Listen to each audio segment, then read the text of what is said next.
Hello, this is Richard Parslow with Toby Shadowalt, talking to you from the SAP 5O5 World Championship at the Weymouth and Portland National Sailing Academy. Today is day 5 of the World Championships and 2 races are scheduled. The winds in the southwest, about 15 to 22 knots, and forecast to stay more or less in that same direction and strength for the rest of the day. The championship's shaping up quite interestingly at the moment. The overall leaders, Batchelor and Pascoe, managed to retain their lead despite a bad race yesterday. And they have a narrow lead over the USA team of Martin and Lowry, followed by Holt, Smith, Hamlin and Zinn, and then the Germans, 5 times world championship champion, Wolfgang Hunger, sailing with Kleiner. There's been a spread of conditions across the championship so far, starting in relatively light winds at the weekend and building to a really strong one yesterday. And we're going to get highlights of that windy race in a few seconds. And today the course is going to be the usual sausage, triangle sausage.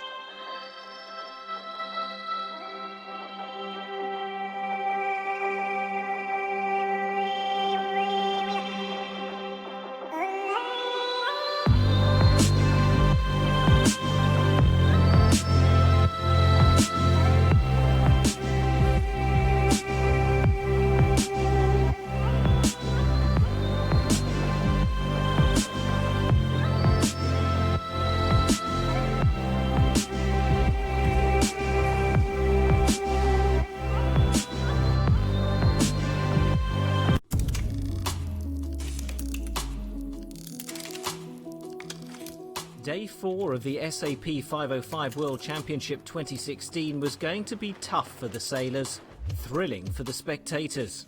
It's a 2-race day, so a lot's going to happen between now and the end of the day. We just got to go out there and, sail the way we know how to sail in breeze, which is keep the boat going fast, stay out of trouble, and, hopefully we'll all 4 of us get some good results.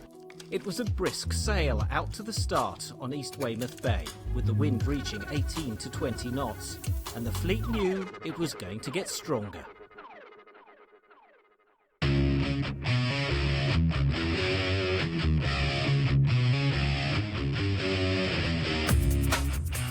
The crews blasted off the start line, their bodies straining like their boats, their minds computing tides and currents and wind direction. Actually, 1 minute after the start, 6 of the boats that finished in the top 5 were already in the top 5 after the start. So starting was very crucial, it was really important, although the race lasted for 90 minutes. As the rest of the fleet pushed hard from the back, the contenders to the world title were battling it out at the front, with home crew Smith and Needham fighting it out with Martin and Lowry of the US. The German boats, who love a bit of puff, were doing their best to chase. So the good guys thrilled it, loved it, enjoyed every minute, but other people struggled a bit in the breeze. And as they capsize and get tired, it gets tougher. And that's why racing was abandoned for the day, but not before Smith and Needham crossed the line in first place. Oh, we're pretty good in those conditions, so not really. I don't think today you could rely on luck. I think today was windy and you really had to grab it by the reins and sail the boat today, I think. As damage to bodies and boats was assessed, an interesting stat appeared from the SAP Sailing Analytics. Despite the start proving so crucial, overall leaders Batchelor and Pascoe have achieved their position by strong comebacks from poor starts. If you look at the positions at the top mark, our overall leaders, they would be only 20th overall, but they're catching up massively. 85 places in the last 6 races, which gives them a comfortable lead. And especially on the first downwind leg, they seem to be very proficient in light wind and in strong winds. I think this depends on their excellent fleet tactics, which you can see in the SAP Sailing Analytics. Although there's no change at the top, the 2 leading boats from Great Britain have a fleet of Americans snapping at their heels.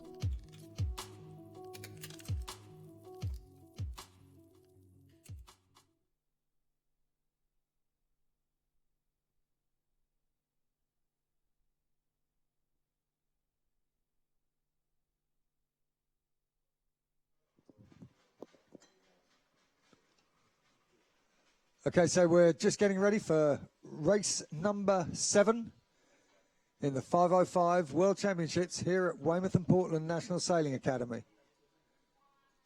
These are the overall positions after 6 races.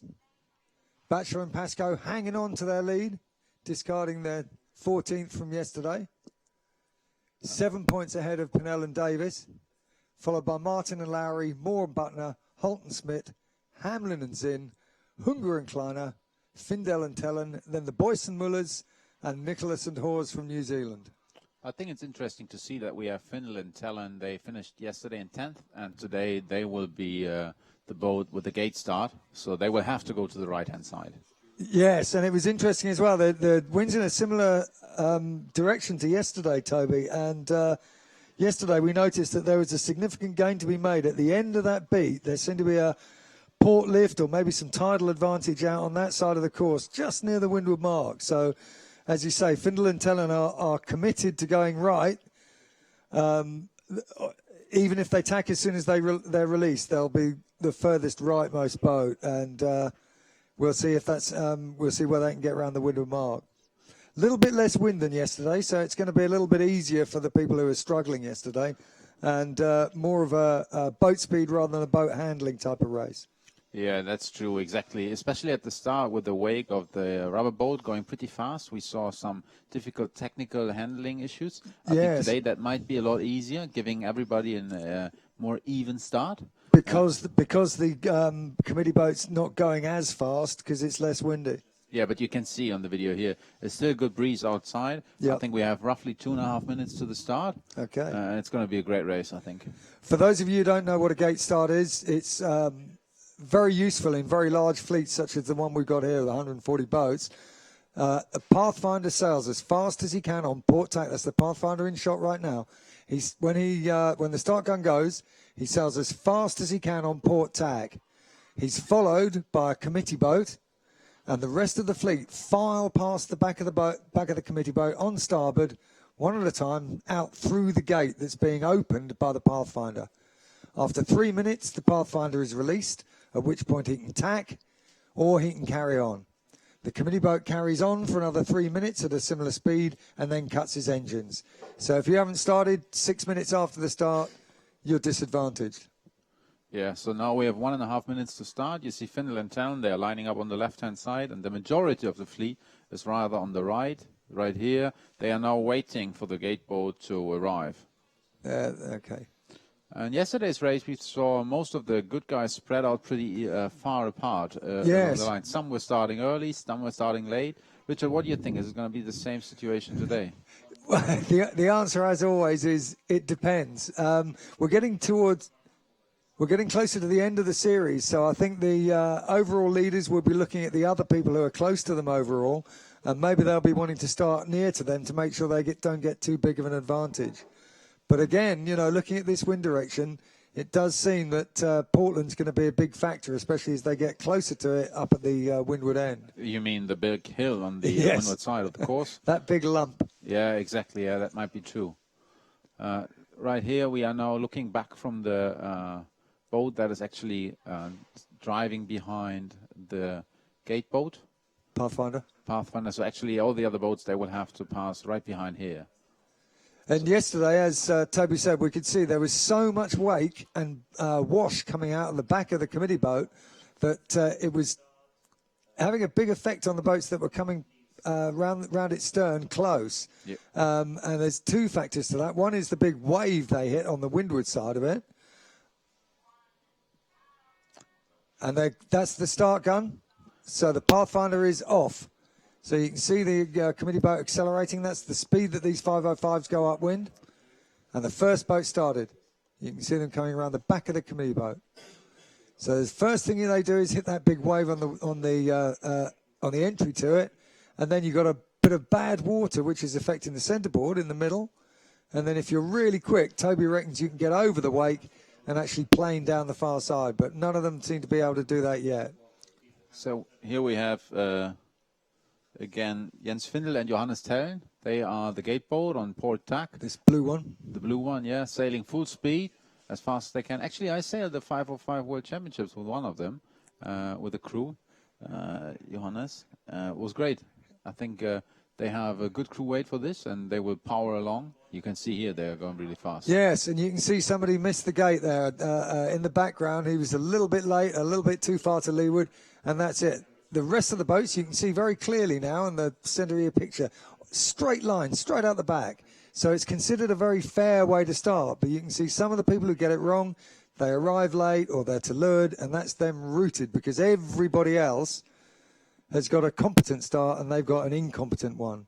And you see the rubber boat is going slightly behind and to leeward of the gate boat, therefore protecting them and giving them a nice position. Yes, quite often you get a separate guard boat, which is to protect the Pathfinder. In fact, yesterday they had to abort the first start because somebody hit the Pathfinder. No danger of that today, much less wind, much easier sailing. You see like the green line, that's the rubber boat, simulated here in the 3D overlay. So every boat has to pass behind the yellow mark. That's sort of the starting line, which is generated and getting even larger as the time goes on. Yeah, they're opening the gate as they go along. Well, now there is a really congested area coming up. Some boats will be late, I think. Yeah, they've been going 2 minutes, and it depends, how conservative you want to be. If you're really convinced that the right-hand side of the course is going to pay, you could sail for 6 minutes and hope that the committee boat maintains the speed that the Pathfinder goes.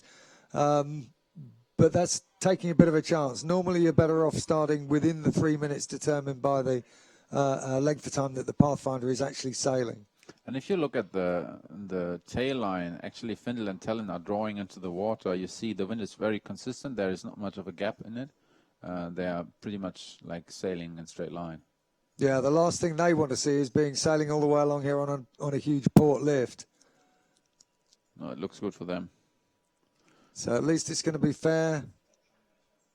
They're not going to be too badly disadvantaged by having to go right. So now they've been released. They are allowed to tack if they want, but they're carrying on. You can see that there's some people out the back. So we were discussing a little bit yesterday that there's a smaller set of skills required to do a competent gate start, but you've still got to execute those skills correctly. And you can see there's a few people getting in a bit of trouble. And it is at least partly to do with the fact that when they get washed into that bad water behind the committee boat, it has an effect on their foils. Interestingly, all the top 10 boats in the overall rankings have already passed the gate boat, and all the boats coming now are further down. So most of them wanted to go to the left-hand side and start early. Okay, so what we're seeing here is a shot from the committee boat facing forward. We can see Findle and Tellen on the left of the screen there, and the boats on the right queuing up to start behind the committee boat. I mean, if you were on the committee boat driving there, it'd be scaring a little bit, huh? Yeah. You are relying on the competence of the competitors not to run you down, but... Yeah, no, you also have to be a fairly decent driver because you have to always maintain the same speed of the sailboat in front of you. That's right. And it's easier when it's like this because Findle and Tellen are probably going at a fairly consistent speed. But on a day when it's lighter or puffier, or if the wind's shifting a lot, then it can be difficult to keep the same pace and direction as the Pathfinder. Yeah, true. I think now these are the last few boats passing behind them. So it's only a matter of, I think, 20 seconds until they are allowed to tack and be free. It's interesting if it, as Toby said, all the main contenders started relatively early. And we can see now, if you look at the tracks over on the top of the screen, those are the people who started early, going to the left-hand side of the course. In fact, a few of them are nearly on the ley line. On the right of the shot here now is the windward mark at the intersection of those two lines. Those two green lines represent the ley lines, the port and starboard ley lines. And some of the people who started early are getting pretty much out towards the edge of the course. So that would mean that Findle and Tellen, they will tack pretty soon and also try to go to the left, I guess. Yeah, I guess. I mean, they're waiting for a header. They've tacked now. There you go. So, yeah, so not as soon as they were released, but pretty shortly afterwards. You know that if it works for them, they're going to gain anyway, and if it doesn't, they want to make as little of a loss as necessary. Okay, now we're getting the SAP analytics showing that Smith and Needham, the winners of yesterday's race, are clearly ahead of the rest of the fleet at the moment. So it does seem as if it paid to start early, get out onto that left-hand side. Might be a little bit of advantageous tide further out away from the land there, and possibly a wind bend round Portland. But it looks like a significant advantage at the moment, Toby. Yeah, it is a significant advantage. Like the red line here, that's the advantage line. The red line here. So all the boats that are at this position are same distance from the wind mark. And the only ones who are anywhere near them are in that group out on the left-hand side. So definitely something happened there. Might have been a change in direction. But it's interesting because Smith and Needham won very convincingly yesterday. And last week at the Pre-Worlds, which was also the British Nationals, they ended up winning that regatta. This week, they've made a couple of major errors, which is very surprising. I'll just quickly summarise them. One race was black flagged, and there was a general recall, and Andy Smith and Tim Needham thought that they had been black flagged because they were so far over the line, but in fact they hadn't been caught. Their number wasn't on the board, and they didn't have to retire. I think two interesting things you can see right here is Batchelor and Pascoe. They sail like they usually sail. They're deep in the fleet. They don't seem to have the actual upwind speed. Actually, at the moment, they're in 39th place if you look at the SAP Sailing Analytics, so not very good. Yes, I talked to Sam about yesterday's race because they had a very poor first beat. You know, they were around 40th around the first mark, managed to get themselves back up to 14th. But he said it's at least partly due to the fact that they're lighter than the other crews. He reckons they're 20 kilos lighter than the other crews in the top five. And although they got a decent start, they were rolled very quickly after the start and then had to tack. They couldn't hold their lane. And after that, it's always difficult to struggle back, you know, from deep in the fleet. Yeah, that's true. And also Finland Town, they have a very different problem right now. I think they tack back out again. Right-hand side didn't seem to be very good, but I think it's not so smart to go that far right. No, well, you know, it's one of those things where you're released, you tack onto starboard, and then you end up getting headed and facing right towards the back of the back markers, and you just want to go back out to the right and hope to come back on a better one. Yeah, but it doesn't look good for them. At the moment, they're in 61st place. Yes. So really far back. So being the rabbit was a major disadvantage. No, that's absolutely, yeah. That, you know, sometimes it works and sometimes it's a big disadvantage. And I think it has been because they're certainly up there in terms of their potential boat speed. So it's not that they sailed a slow leg as the Pathfinder. It's just purely positional that they've ended up down in the 60s. So if we look at the right-hand side on the screen here, we have the leaders Smith and Needham. They tacked onto port, and they are now converging towards the middle of the upwind again. And there's a whole group of boats. Also Martin and Laurie, Holt and Smith, Hunger and Kleiner, Treichel and Ross. They are all among the guys who started early and on the left-hand side. So now we're zooming, and you see the advantage line being pretty far ahead. Already, they are only sailing since a couple of minutes, actually only since 9 minutes, but already more than quite a big gap between the leaders. Yes. I think this is Finland Tellem we're seeing here. They're taking a few transoms, getting back over towards the left-hand side, isn't it? Yeah. They do have a bit of scope.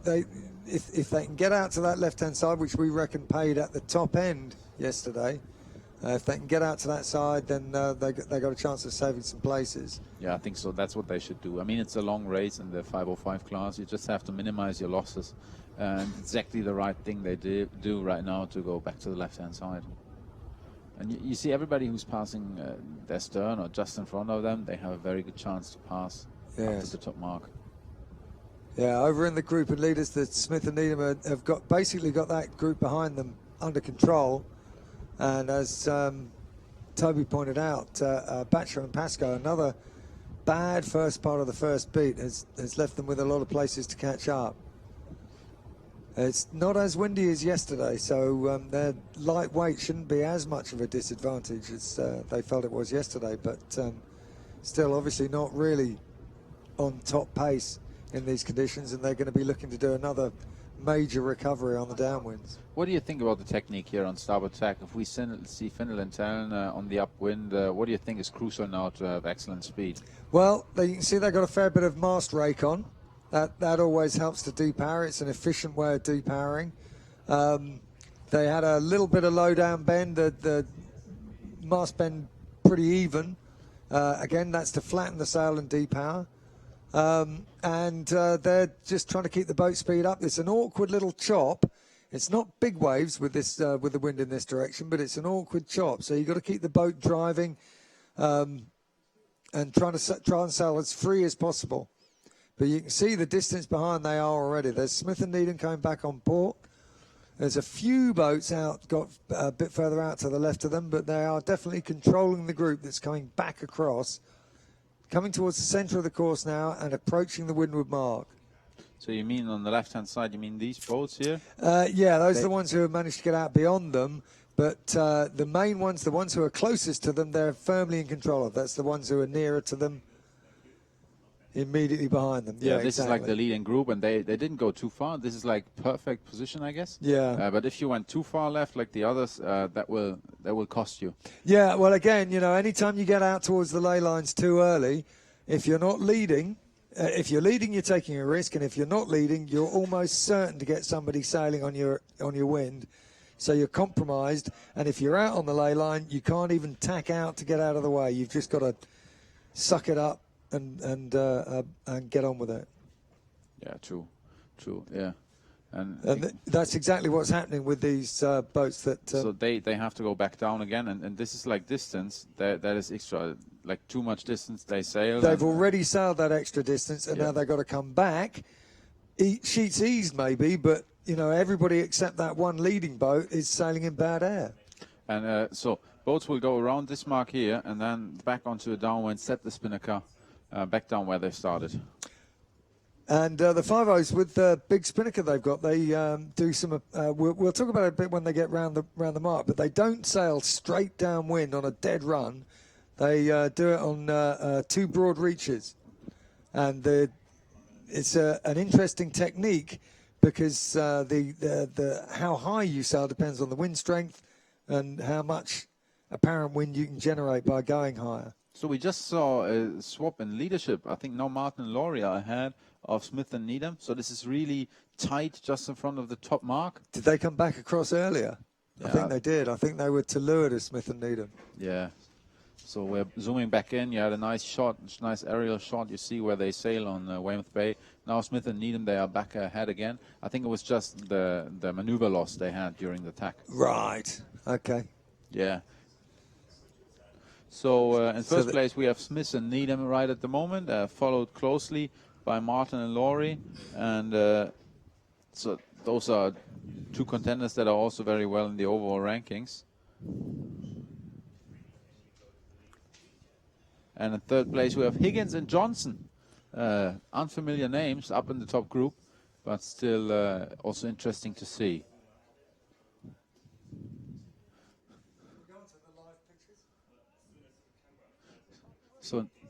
So here we are.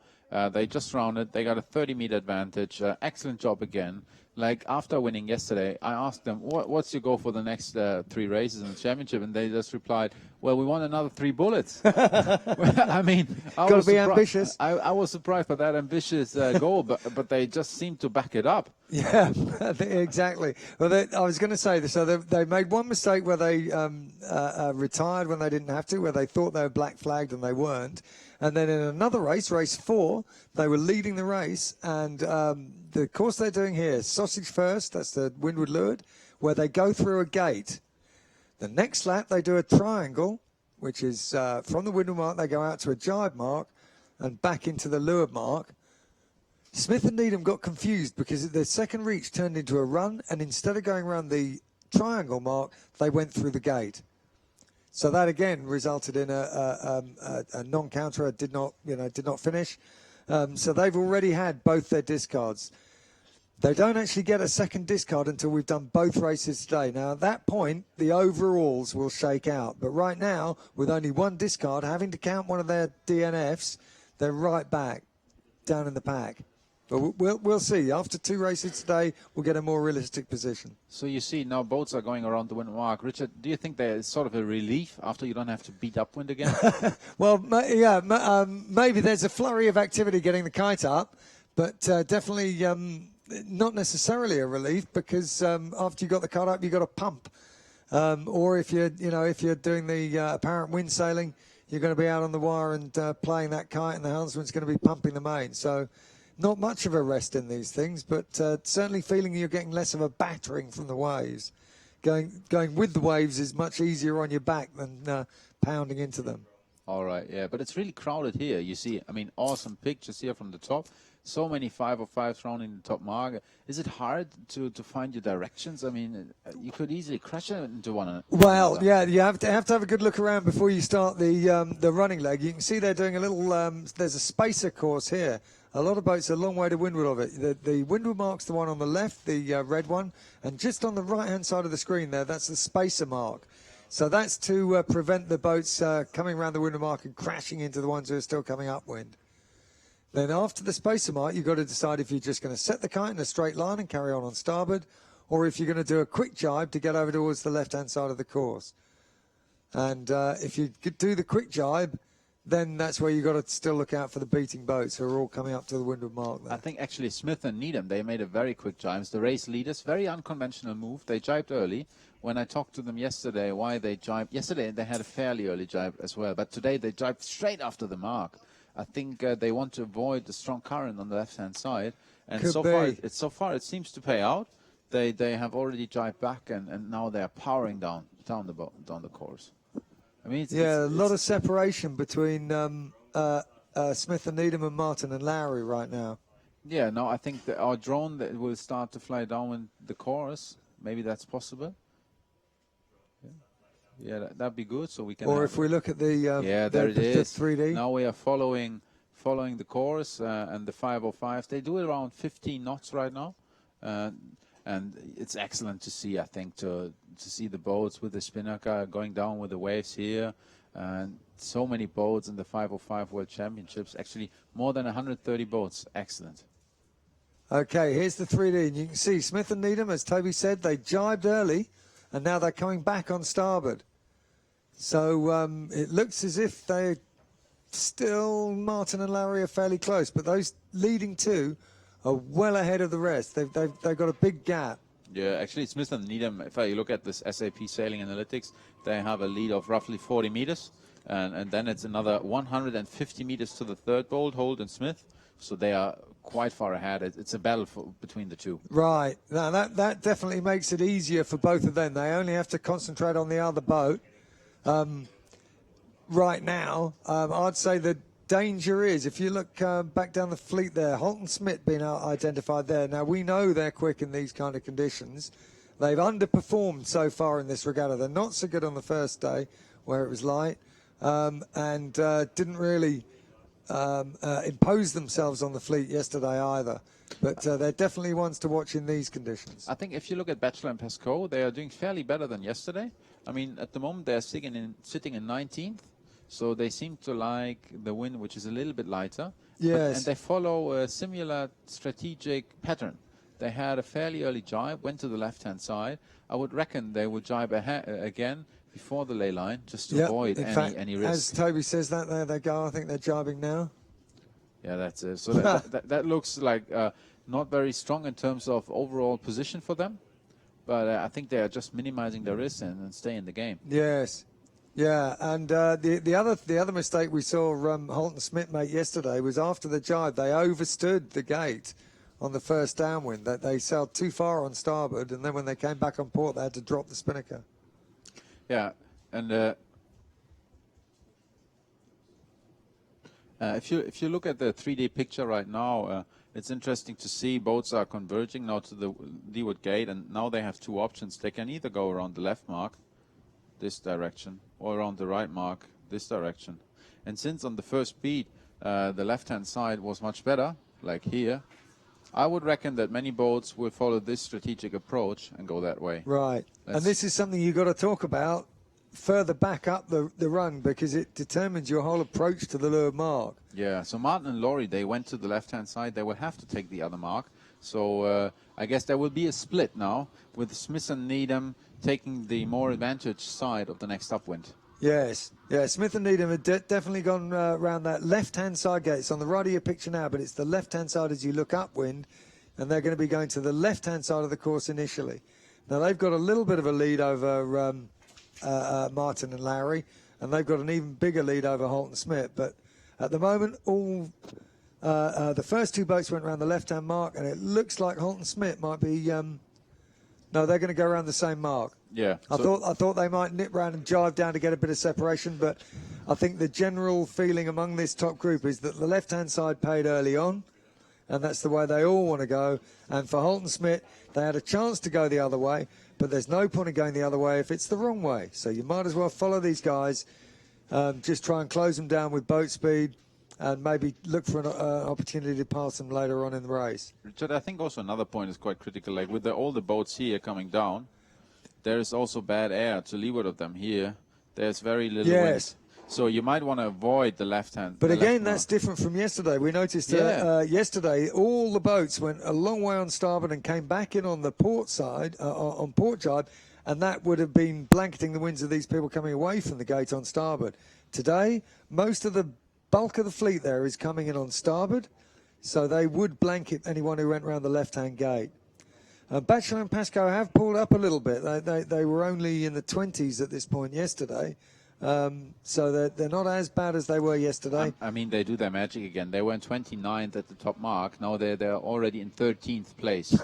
So I mean, that's again 16 places. That's even better than their average. They are now rounding the mark. It's amazing, isn't it? But it is. And again, you know, that they modestly said that it's because they're lighter. Well, obviously that is a factor, but they're also obviously sailing the boat very well on these downwinds. I think what they did is they hit the ley line to the right mark, just on spot from very far away. Awesome job. That was very well. So they're minimising their manoeuvres as well. Yeah, and the distance they sail. So I really like that. I really like that. But it's we're back on the upwind track here, and awesome pictures here, isn't it? Yeah, you can see that the boat's pounding into the waves here. Like I said, they're not huge waves, but they're an awkward chop, and you can see how much it's throwing the boat around in the foreground, and that disturbs the air over the sails. It disturbs the water over the falls, and they'll both be struggling to get that flow back as quickly as possible. So when you hit a bad wave, ease sheets, bear away a bit, get the boat going, get the flow back, and then go back up. Richard, what do you think? Like, there was a boat to windward and behind. Do you think they're in a bad position? Or well, this boat in the foreground, I don't think they can tack and cross at the moment. So they're... But would you cross and tack? You want to go to the left, so they will keep going anyway, isn't it? Well, yeah, but as long as they can, they're in a strong position in terms of they're not being camped on, but their options are being compromised in that they can't tack and cross. So the other guy at the moment, I'd say the guy to windward is ahead. I think it's better to just keep going. I wouldn't like to tack. And it's awesome pictures, isn't it? You see the crew out on the trapeze, pretty flat. A lot of twists in the sail. Amazing. Like the 505 was built for this, isn't it? Exactly, yeah. Really seaworthy boat, but also a very elegant design that cuts through the water quite nicely. And these boys, they like it. They like to power along, sail long courses with steady winds, and this is just what they want to have. And you can see how far the boom's out to the quarter. So well eased, depowered, a lot of rake on, a lot of mast bend and sail eased. Yeah. And it's as much as they can carry to drive them through this awkward chop. And it does look, it looks as if they've pulled out a little bit on that boat behind. They're going faster, that's true, yeah. I'd say they put some distance in. They're a little bit lower, but a lot faster at the moment. True, yeah. And who do you think that is? Is that Holt and Smith? I think this is Smith and Needham we're looking at, and I think it's Martin and Larry behind them who either pointed higher after the mark or... oh, no, it's the other way around, sorry. It's Smith and Needham are the ones to windward, and this is Martin and Larry closer to us, trying to sail through the lee. But so the pictures are actually a little bit deceptive. According to the SAP analytics, Smith and Needham still have about a 10 or 11 meter lead. You think that is, Dan? There you go. I think we're a little bit further back. I think we were actually seeing on the video Holt and Smith. Oh, you think that was Holt and Smith? Yeah, now we're back again with Denmark. And there we see a boat that has some trouble. No, Martin and Laurie, they tacked. Okay, so now that tack cost them about 5 meters. That's interesting. So Smith and Needham still ahead. You think they will tack again? And I think they'll tack either straight in front of them. yeah, they have tacked to leeward, I think, isn't it? Yeah. So that's. Why would you tack to leeward? Well, if you think they're getting close to the ley line, you don't want to go past the ley line, I guess, and it gives you another option. Or if you've just been headed, then you want to get onto the lifted tack as soon as possible. But so after they've both completed their tacks, the distance between them is still 10, 11 meters. Yeah, I think it was because of the ley line. If you see the current pushing from behind, they will also be lifted a little bit up. We saw on the first beat some boats went too far, so they rather stayed to leeward, and I think they were going higher on the other. I mean, their other option there would be to slam dunk Martin and Larry and make them do 2 more tacks to get out. Yeah, but again, you know that if it goes wrong, then all you've done is given them a bigger gauge to get by you. So this way they can keep them close. They're confident in their speed, upwind and downwind. So as long as they stay near them and ahead, they reckon they can stay ahead. And I think in this position they will pull ahead. I think that we will see the distance getting larger towards the end of the beat because they have the favorable position and they just have to point up. Maybe they will lose some meters. It will go down to 4 meters advantage, but then it will go bigger and bigger again. That's what I would expect. Yeah, it's interesting. They're definitely not affecting Martin and Larry. It's not like they've put a lee bow tack on them. Yeah, but I think they have a lot of time. I mean, they will go for like 6 or 7 minutes on port tack, and maybe they can squeeze up a little bit. Looks here, they're looking at the leaderboard here on the left-hand side of the screen. Trachel and Rose are third, and Holt and Smith, who have only just tacked relatively recently, they went out beyond the 2 leaders before they tacked onto port. But you can see at the top of the screen there, that's the virtual ley line, that green line. And as Toby and I were saying, Smith and Needham and Martin and Larry are underneath that ley line. Holt and Smith have been pushed beyond it. It seems to be, especially with the current coming in. Holt and Smith might have sailed a little too far. And I think because of this, the duo in the front, first and second place, I think they are gone. Yeah, they've got a significant advantage. They're 100 meters or so.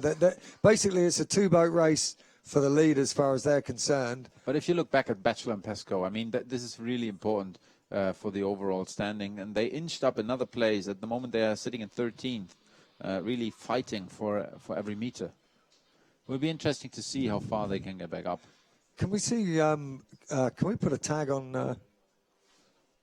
Yeah, I think if you look at this race, it's interesting to see that strategically you have to go to the left-hand side, and most of the boats do. Only the boats further in the back of the fleet, like here, there's a big group of boats that will go to the right. Also with them, there is Pinnell and Batchelor Pesco here. Those are 2 boats that in the overall standings, they are doing very well, but they are not going to the left-hand side because they think it's more congested, like being bad air. Yes. But to my mind, here, there is a lot of room. You could sail here. And this is very good because, like with the current, you have a stronger current. And we saw on the first beat that it paid to go to the left, even if you didn't have clear air.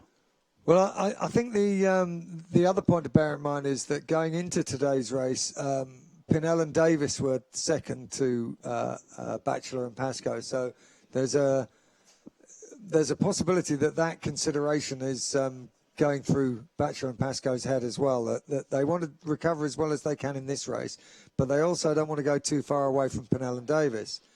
And although they're aware that Martin and Larry and Smith and Needham are a threat to them overall, there's not much they can do about them from here, but they can certainly make sure that they stay ahead of Pinnell and Davis. Yeah, but still, I would reckon that these boats, they should rather invest 2 more attacks and go to the left-hand side. Yesterday it paid, today it paid. It's surprising that they all go to the right-hand side again.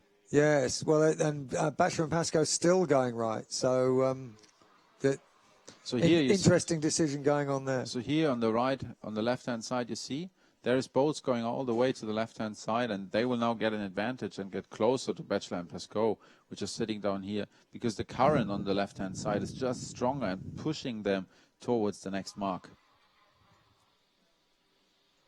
Yeah, and it's the fact that there's more current out there on the left than there is in the middle of the course and on the right. So if the wind's pretty consistent across the course, the tidal effect is what's making it pay on the left. But we also felt that yesterday, as they got up towards that windward mark, there was a little bit of a left shift. And you know what's interesting to see? Like on the first beat, if I take the ley line and draw it a little bit further, and then we see some boats up here. They went too far. This is the extra distance they sailed, and they sailed it twice.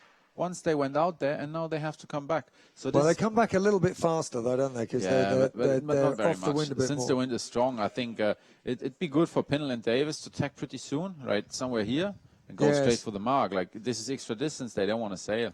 And it's not like they're so close to the others ahead of them that they're going to get too much bad air off them. No.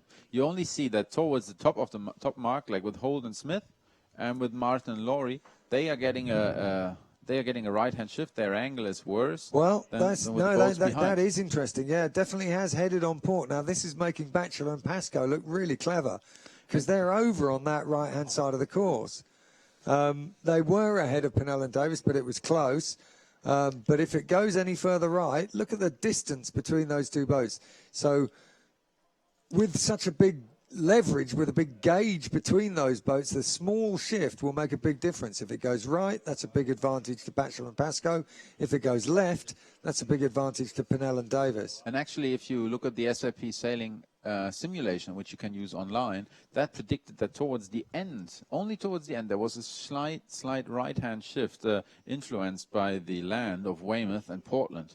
But the current effect was much stronger, therefore giving the left-hand side the advantage. That's and at the moment, it also looks like Pinnell and Davis, they are gaining on Batchelor and Pascoe, as we predicted. And so they look like that they right will be shift, that right shift has evaporated. Yeah. And look at the gauge changing. Look, this is either the effect of a bigger tide on the left, or it's that the wind's gone left a little bit, and with the distance between them, there you go. They've gone from behind to 32 meters ahead now. So, and if you are a Batchelor and Pascoe fan, so to speak, you better hope that this beat ends fast, or that it goes back to the right in the next minute or so. Yeah, but I think they're losing the whole time here. It's not the wind. You cannot see it on the water. It's inside the water. It's the current that's giving this big advantage. Yeah, and I mean the book on Weymouth Bay is that there's not much current here. It's half a knot.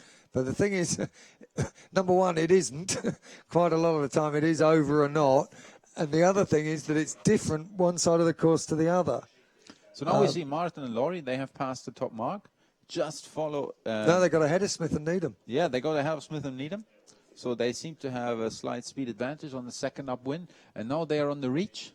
So not a downwind. They are on the reach now to the second mark, which is technically very interesting. Yesterday we saw boats bouncing around and sailing faster than 15 knots. Yeah, and the downside of this from Smith and Needham's point of view is that this is a drag race. There's no tactical decisions to be made on this kind of leg, apart from going high or low or trying to straight line it. Basically, you want to try and straight line it between the top mark and the jibe mark to minimise the distance you sail and sail that minimum distance as fast as you can. So it's a drag race out to the jibe mark and a drag race back to the leeward mark. Yeah, but I mean, the drag race in these conditions is really challenging. And I think it's interesting. I mean, it's fun, but there's no tactical advantage to be gained. You know what's interesting to see from this perspective is you have a lot of boats on the left-hand side here, and then you have quite a few boats on the right-hand side here. But in the middle, very few boats. So everybody in the fleet seems to pick one side and be very strategic about it, where I think that the left side was much better so far. Yes, and it's extraordinary. Yeah, it's extraordinary the number of people who are still left out on the right, even though it's been pretty obvious the last 2 days that there's something going on the left that's an advantage at the top end, if not at the bottom. Yeah, sometimes I did this as well as a sailor. I knew left was better, but I went right because I didn't want to have bad air. I didn't want to sail behind people, and I tried to stay clear. But in these situations, it's just not the best. No, absolutely. But it is hard. It's a tough thing to do to sail in bad air. But sailing in bad air going the right way is better than sailing in clear air going the wrong way. Yeah. Now you see where the two was, right here. This is where they are going. This is the next mark. And they will jibe around, sailing this way. And somewhere here will be the bottom mark. So this is the drag race they have to go. Been really fast. Yesterday, actually, an interesting thing was that from mark number 2, from here, they were not able to lay the course for the next mark, but they had to sail lower with the spinnaker, then drop at some point here, and then sail with 2 sails just back up to the mark. So it'd be interesting to see what happens today. Yeah, that quite often happens when it's very windy. The angle you can sail to the wind with the kite up is you definitely can't get as close to the wind with the kite up when it's really windy, which it was yesterday. So here down, a bit less wind today, so probably going to be easier to get to the bottom mark with the kite up. Here with the green line down on the right, this is where they want to go. Well, and, it's 1 mark though, not the gate. It's only 1 mark. Yeah, that's true. Very good, Richard. Very right. And there will be the jibe from Martin and Laurie very soon, and we will see whether they can really hit that angle or not. And they put some meters between them and Smith and Needham. Yeah, and they're also obviously between quick on this leg. Holt and Smith. I think there might have been an error. Yeah, Martin and Laurie jibed quite late. I think they went pretty far, maybe too far. And Smith and Needham, maybe they have an error. I think the boat is not moving anymore. What do you think happened? Well, they seem to be moving again now. Yeah, so we don't know. But Holt and Smith, they take advantage of it, and they moved into 2nd place. Whereas Martin and Laurie, they are pulling away really far ahead now, already 42 meters gap between them and Smith. And Smith jibed earlier. I think that looked better. I really liked the early jibe of Holt and Smith. Yeah, well, I mean, and according to the SAP analytics, that's got them through to 2nd place already. Yeah. I don't know what's happened. Smith and Needham, they are moving again, isn't it? Yeah, now they are. So maybe they caught some water, or I mean, it's strong wind. Everything can happen. So that's a difficult situation. Well, it's definitely something going on. Yeah, but they only lost 1 place, so not too much. Let's hope. Yeah, so probably not a capsize. Yeah. But might have broken something. I don't know. Something happened again to another boat. See, they luffed up here, the green boat. So very interesting to see the boats are having trouble sailing around the mark. Yeah, we're moving in a little bit further, and there you can see this angle. Where did they go? Why did they do it? I mean, it's easy to say from here, sitting in the dry room, but out there, it's tough. It's tough for these boats to drive. Yeah, and the thing is that when it's windy, a small mistake can have big consequences. So, that might be what we're looking at here. Yeah. Actually, Batchelor and Pascoe, just to give you a brief update, they dropped to place 18th. Ooh, so that going to the right-hand side. That will be from going too far right. Yeah, that was not very smart. And Pinnell and Davis, they are in 12th. So they gained a lot. Yeah, they gained a lot. They were late late teens. Yeah. Yeah, so they gained 1 place, and this is nearly 190 meters. So the strategy is really important today. Yes, I mean that was huge, and we could see on the analytics when they were both on port tack coming across, and Batchelor and Pascoe were on the right. Pinnell and Davis went from 5-6 meters behind to 40 meters ahead in no time at all. So now we see all the boats coming down. It's amazing how far the fleet is spread. I mean, some boats are still on the upwind, whereas others are already down here. I mean, that distance is easily 3 kilometers. Yes, yeah. The fleet gets massively spread out. There's a big spread of abilities and boat speed, shall we say, throughout the fleet. And you see these guys in the front are sailing their 5.0s as fast as it's possible to sail a 5.0 in these conditions. Yeah, you see that there was a sharp angle here at some point in the chorus of Martin and Laurie. Maybe they dropped the kite. Maybe we can see closer now since we got back in. We've got the drone on now. Yeah, but I think they have the spinnaker still back up. Oh, come on. How beautiful is that, Richard? How beautiful is that? It's just glorious, isn't it? I'd like to be out there sailing, man. Yeah. It's amazing. It's like an ad for sailing. I tell you, at the moment, they are going around 15 knots. Yeah, sometimes even Smith and Needham, they're actually averaging 18 knots at the moment.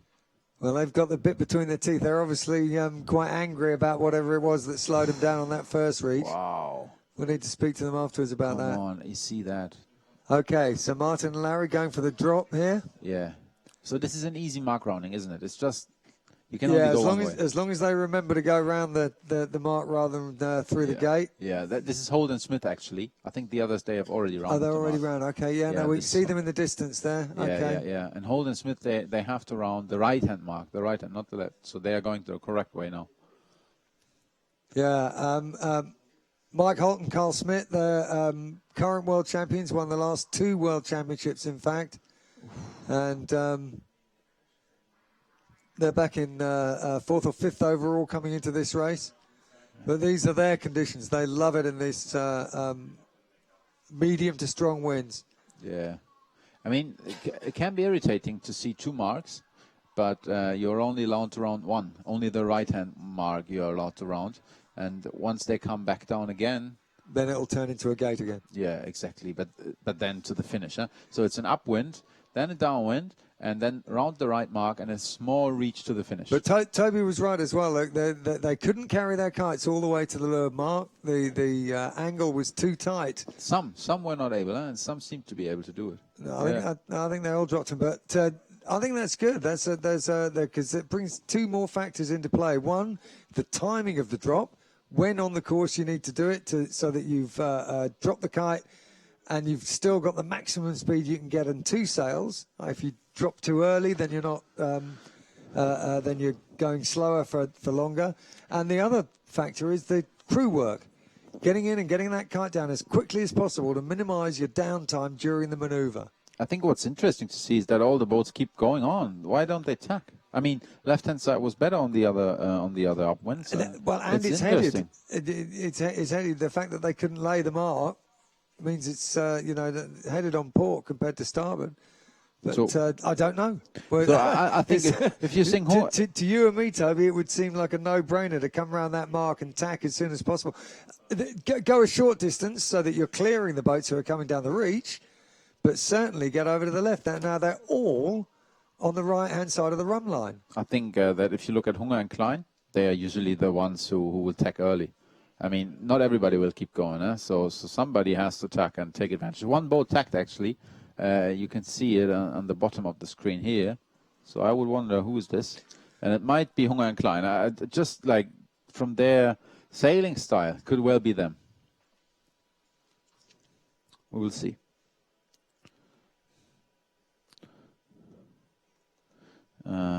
So we're now zooming in onto top bows, and here we are live with USA 9104. So 9104, that is, who's actually sailing 9104? Maybe I read it incorrectly. 9106, no, 9106. So that's Martin and Laurie. They are leading the race and powering along. You can see like how open the mainsail is. So they must be really like going full gas. Like not pointing high. Definitely over 20 knots here. Yeah, but so they are really like powering, going for speed, not for height. Definitely, yeah. Yeah. Also, crew weight is pretty far back to my mind. The bow are always clear. Like those 505, they're playing upwind. Yes. Yeah, they're definitely playing upwind here.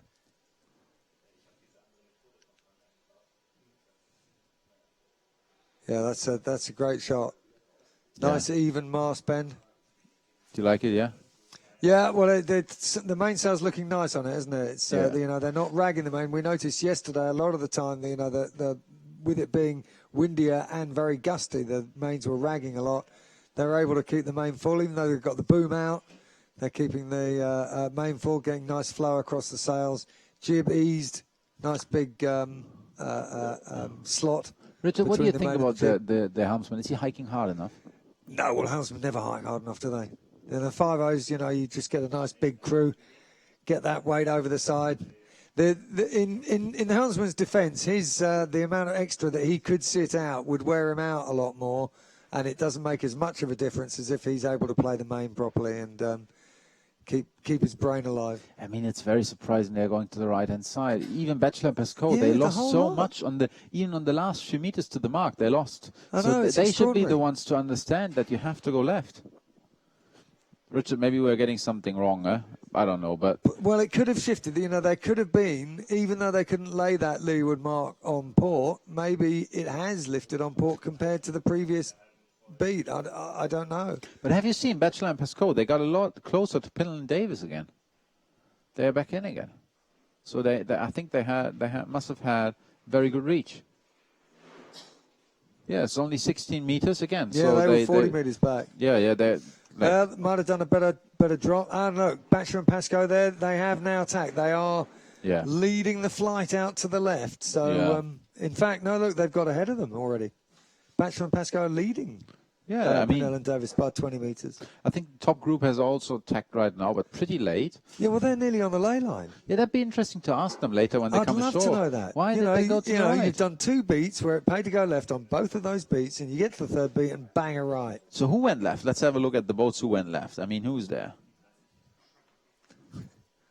Some boats are there. Maybe they will catch some, but at the moment it still looks like Martin, Laurie, Holden, Smith, and Needham. They are leading the pack. We'll see if Batchelor and Pascoe can even increase their lead over Pinnell and Davis once they go left. But we have to bear in mind that the big advantage only plays out when you go all the way to the left, like the big current changes. It doesn't help if you go a little bit to the left. You have to go all the way and be really sincere about it. I'll just backtrack to that previous beat, actually, and Martin and Larry must be going way quicker than Smith and Needham. They actually came from behind, sailed up and over them on that port tack approach to the windward mark.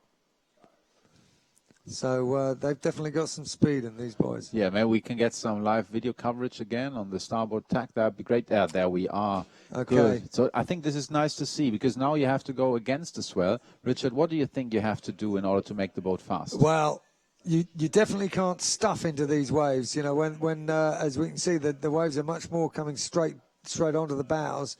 So you've got to go sail lower and sail faster. And, that's when it really pounds. Yeah, I think so, too. Like, have a lot of twist in the sail. Board up more. I mean, the camera is always wet. You see how rough it is out there. Yeah, board up a little bit more and plane, get out there fast, and then get back onto that port tack to do the approach. I mean, you can actually see it in the video here. Even though the boat is hitting some waves, it seems to be going very fast. Yeah, they're carrying a lot of momentum through those this is just a very good sign. I really like it. And you have to avoid the bow from bouncing around. If you can manage to keep the boat stable in terms of the bow moving, that's always a good sign. Yes. So it has to be quiet, so to speak. I mean, it's not quiet on the water at the moment, but you try to avoid any bouncing. Yes, and that again, you can see, I did think when we were talking about how much the helmsman was hiking, I thought they were sitting a bit far apart. On this beat, you can see through the mainsail there, the crew is as far back as the helmsman. So their weight is concentrated in the same part of the boat, and that again will reduce pitching. True, yeah. So they're really powering along. There's nobody else. They just seem to have superior speed at the moment. Well, they definitely had superior speed on the last beat. As I said, they came from behind and to windward to actually sailing up and over Smith and Needham. I don't know if Smith and Needham had a problem, but I think it's interesting to see again. You have many boats on the right-hand side, and you also have quite a few on the left, but there's no boats in the middle. Like, this is like, you don't know what's going on there. Nobody wants to go there. Yeah, so pretty... they also try to avoid maneuvers, I think. They are going along. Absolutely, yeah. I mean, you can see from when we were looking at Martin and Larry that they really got some pace on going upwind. You know, they're, what kind of speed do you think they're doing? They're doing, between 8 and 10 knots upwind. No. Martin and Laurie, they're doing more than 10 knots, but everybody else is doing less. Okay, right. But either way, that's pretty fast for an upwind leg. And each tack, you're definitely stopped in the middle of the tack. So you want to minimize the number of maneuvers you do. Richard, I was just joking. I didn't want to correct you, but it's just like Martin and Laurie, they seem to be going much faster than everybody else. And lower, faster and lower. Yeah, faster and lower. But the faster your hull speed, the greater the relative cost of attack. And that could be why people are getting out to the corners. As Toby pointed out, the middle of the course was absolutely empty. People are picking a side, getting out there and doing it in 2 tags. It's interesting, yeah. So what do you think is going to happen before the mark? Martin and Laurie, they have Smith. They've got a massive lead over Holt and Smith, and Holt and Smith are well ahead of Smith and Needham. You know, this is you know, something weird happened on that. 125 meters. 125 minutes, and then about another 100 meters back to Smith and Needham. But we saw it on the live video. It looked really good, didn't it? Yeah, but what happened at the end of that first reach, and it looked to us as if Martin and Larry sailed beyond the jibe mark on starboard, and then they couldn't lay the leeward gate on port. And then something weird happened with Smith and Needham that allowed Holt and Smith to get by them. So, really, the race was decided coming up to the jibe mark on that last time around. That Martin and Larry got into the lead, Holt and Smith snatched second, and Smith and Needham dropped 2 places and a lot of distance. Maybe that's true, but I also think the upwind speed is superior. They seem to go very fast. Yeah, well, Mike Holt said that, you know, the last 2 worlds he's won, he put that down to their boat speed upwind in these kind of conditions. But even he's not as fast as Martin and Larry today. They're just pulling ahead. Yeah, it's interesting to see how that plays out. So Martin and Larry got back over to this left-hand side at the top end of the course, which is where the biggest advantage is to be gained. Yeah. So although they didn't bang the left-hand side from the bottom mark, they got over here at the end, and they're coming in on this port lay line and just extending all the time. I mean, Martin and Laurie, they're just sailing formidable in the last few races. I mean, at the moment they are leading, but before they also had a formidable series. In the first 2 races, not sailing very well with the 30th and a 43rd place, but then they had first, fourth, second, and now again first. So once the second discard kicks in after 8 races, they'll be well in the lead. So to me, they look like hot contenders for the World Championship. Absolutely. Well, you know, they were definitely susceptible in that lighter winds at the beginning of the week. Yeah. And you know, the 43rd would have been disappointing for them, but they got out there yesterday and banged in a decent result, and then today they're winning by a distance. Yeah. All they've got to do now, they've got to get round the dam buoy. That's the spacer mark. So maybe we can actually get some live pictures. That'd be good, no? There we are. Yeah, we are. Okay, so they're going for the hoist now. So there the helmsman has to hoist the spinnaker. You can see it. And the crew launches the pole. And there it is out then. And then as soon as they get it setting, I expect the crew's going to hit the wire, and they're going to be doing this apparent wind sailing. There he goes. There he goes out again. So, some boats already. At this, the helmsman's just feeding it in all the time. He's just feeding in the speed, going as high as he has to keep the crew on the wire, but as low as he can because he wants to minimize the distance to get to the bottom mark. Yeah, and there's so many variables in the boat. Like you can set up the mast rake and the mast position and the shrouds. I mean, you can set up everything. He seems to straighten the mast a lot now. Obviously, he's banged the vang off a little bit. That you can see how far back in the boat they are as well. They're keeping that bow well out. Yeah. Planing the whole time. Crew's a little bit crouched, but again, that's, you know, he doesn't want to extend until they get a gust, and then they can bear away anyway. And then it's a real art finding the correct course to get down these runs. And they're putting a jibe in now. That's a decent jibe. He released the pole just before going in. The kite's just about filling through the jibe. He'll launch the other pole now. I didn't like it too much. It took quite long, actually. I think they can do better. Yeah, they can. Well, I mean, they can always do better. They could have kept it filling throughout the jibe, but it was adequate and it was safe. And they've got a 150-meter lead, so they're not that bothered. No, that's true. Why do you think they jibed early? I mean, I think they thought they were getting into that. There was a retired boat or a boat they were lapping. Was on their air a little bit then, and again, you know, it's although the jibe is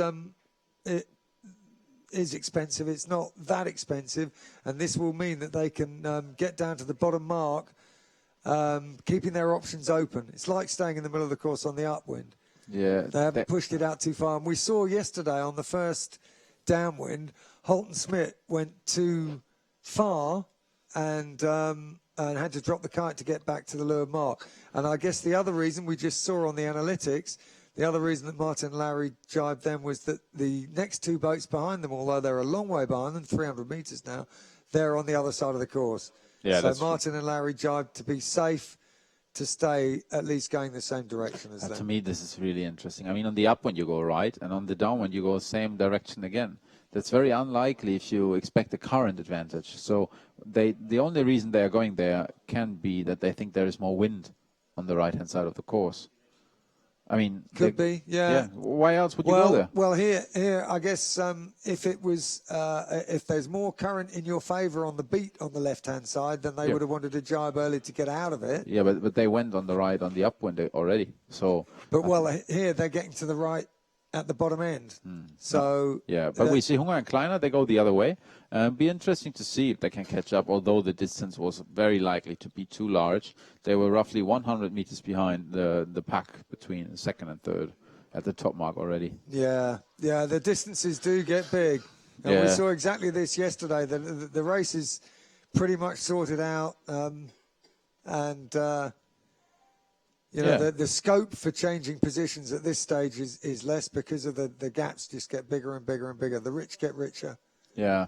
I mean, if you look further down the fleet, we have Batchelor and Pescoe. They are about to round the mark, and they're just ahead of Pinnell and Davis in 12th and 3rd place. So these two, they are really fighting it out hard. You see them together at the top mark.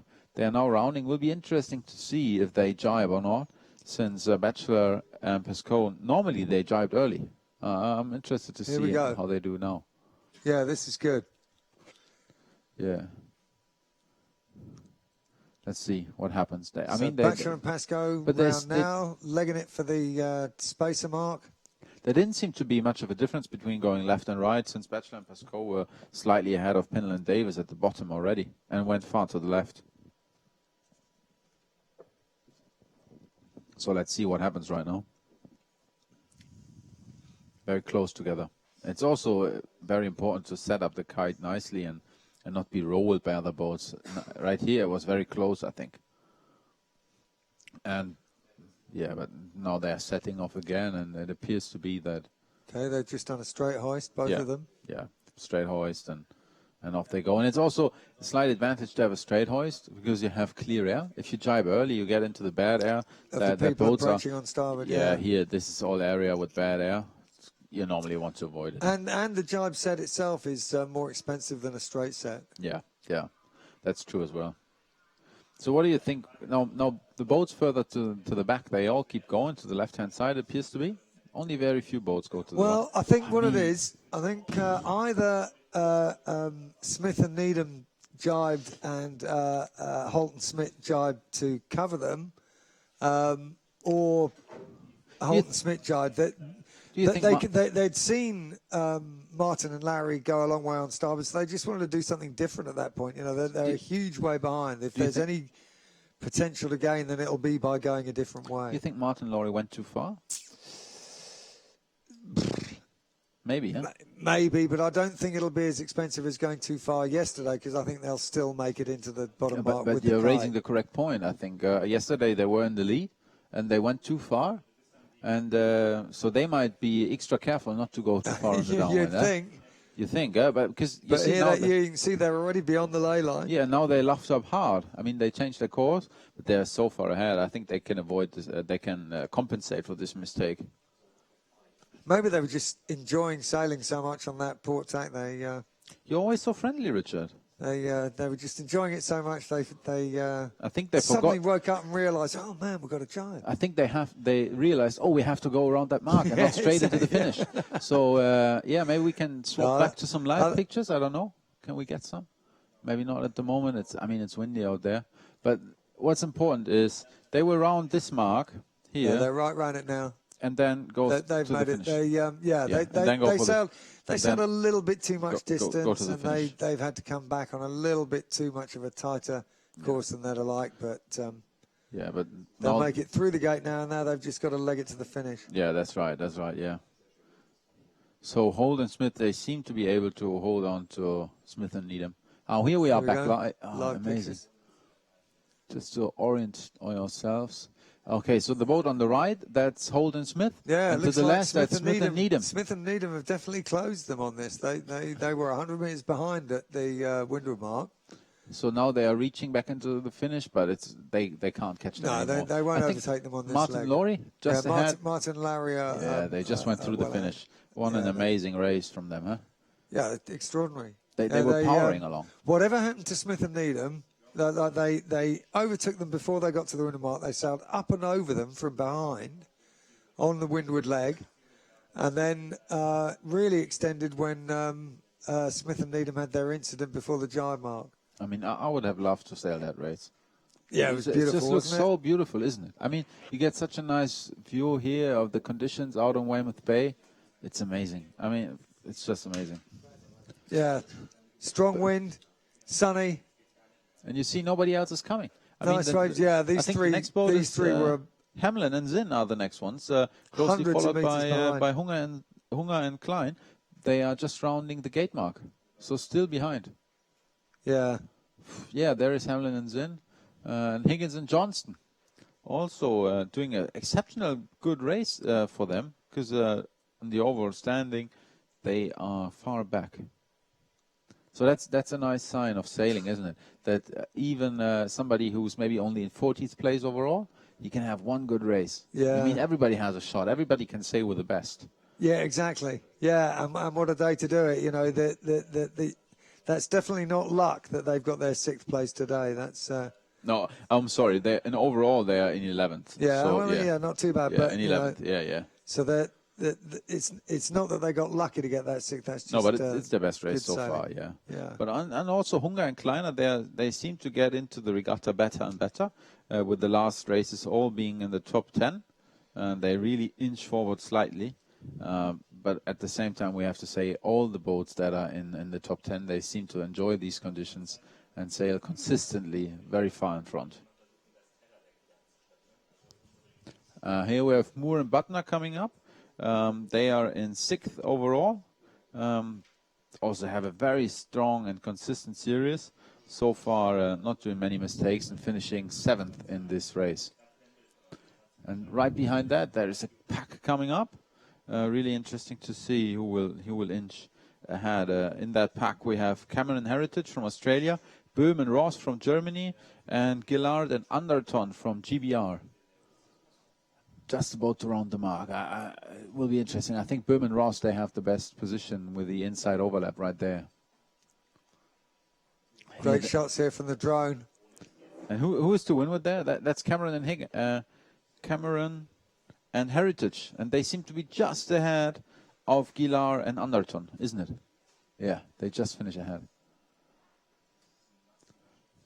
So this was Böhm and Ross in 8th, Cameron and Heritage in 9th, and Gillard and Underton in 10th.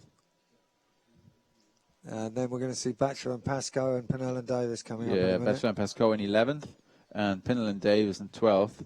And then again, Batchelor and Pascoe solely on the first downwind, they climbed from 29th to 13th. And after that, it was basically they stayed the same. I mean, they gained 2 places, but it's not very much. So the first downwind, that's their leg. They are still in the overall lead. But it's amazing. But they had, as you said, Toby, they had an opportunity to consolidate on the gain that they'd made, and they actually left Pinnell and Davis on that second beat and went too far right and got overtaken. So the gains that Pinnell and Davis made on that beat, they could have belonged to, the opportunity was there as well for Batchelor and Pascoe to do the same thing. And so by going too far right, they threw that away, and it took them all the rest of the race to get back ahead of Pinnell and Davis. So what you're saying is they might have had a very nice downwind, but you didn't like their upwind strategy. Right. Yeah, well, they definitely made a mistake on that beat for sure. They went from 10 metres ahead to 40 metres behind Pinnell and Davis. Yeah. So unless they had some gear failure, trapeze wire broke or something, they had to lash something up, which was why they went too far right.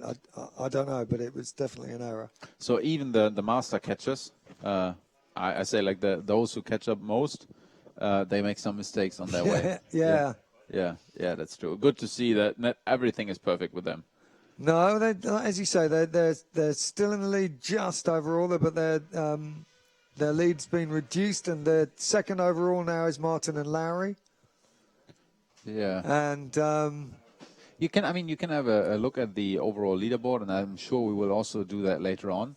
There is a second race scheduled for today, but there will be some time before the last boats finish. If you look at the SAP Sailing Analytics, you can actually have a look how far the other boats are behind, and that's like more than 10 minutes. The last boats are behind the first ones. It's just a massive distance. Yeah, they're still powering downwind. And here we have the overall leaderboard after race number 6 in the 7 in the 505 World Championships 2016. Richard, what do you think? Well, it's I'm quite surprised that Batcher and Pascoe have still held on to their lead, as you said. You know, and again, they clawed their way back to 11th place from a first mark rounding deep in the 20s. So, good on them for hanging on to that lead. But Martin and Larry are looking dangerous. Look at those results in the last 5 races. First, fourth, second, first. You know, they love these stronger wins, and they're definitely dominating in these wins. So they've got 2 races left to catch that 6 points on Batcher and Pascoe, and they've already put 10 on them in one day today. But so, what do you think about the second discard? Okay, well, what I think doesn't matter. The fact is they do get a second discard after the next race. And so at that point, we will see the team of Smith and Needham able to drop their second DNF, and we'll see them shoot up the leaderboard. So now we are on the second page of the overall leaderboard, and we see that some people like Böhm and Ross, they had 2 good races climbing up. But there's already a big difference between the places behind the top 10. Yeah. So very unlikely that they will climb back up into a podium position. Yeah, I know. They're not going to get a podium from there. They're 70 points behind. Yeah. With only 2 races to go. Yeah, but it's also nice to see that it's a very big mixture from nation-wise. I mean, Australia, GBR, Germany, South Africa, everybody. Yeah. All nations represented in the top 20 here. So we've got a little wait here while the rest of the fleet finishes, and then we'll be going into race 8. And as we said, after 8 races, they get a second drop. And at the moment, one of the consistent teams at the top, who's actually, on the races they've finished, they've been very strong. Smith and Needham have 2 DNFs at the moment, and they'll be able to drop both of them, and we'll see them suddenly appear in the top 10. So that's interesting to see here. Do you see that hill in the background? Do you think that's influencing the race? Oh, yeah, for sure. Yeah, that's Portland. And the line across on the right-hand side, that's the far side of that's Chesil Beach, and it's the harbour that we're actually sitting looking out from now. That land's much lower, and the lump that is Portland definitely affects the wind. It's higher than it looks from this picture. And the wind is slower getting over the top of it, and it also bends round both sides. What I hear is we're also trying to get an interview from our outside man, Tim. Okay. He's out on the rubber boat, but Tim, are you ready at the moment? Guys? Can you hear us? There you are, Tim. How are you? I hear you. Guys, it's so rough out here. We're trying to get there, but it's so bumpy that they can't hold on to our boat. So we're getting there now. I'm just going to tell our boat driver what to do. Actually, hold on a minute. Hey Tim, what we're really interested. Okay. What we're really interested in, Tim. Can you hear me? Yeah. Okay. What we're really interested in is what happened at the jibe mark. So I want to hear from Martin and Larry how they managed to overtake Smith and Needham, and I want to hear what happened at the jibe mark. Okay. So, yeah, depends on whether Tim is able to reach them. What happened on the jibe mark?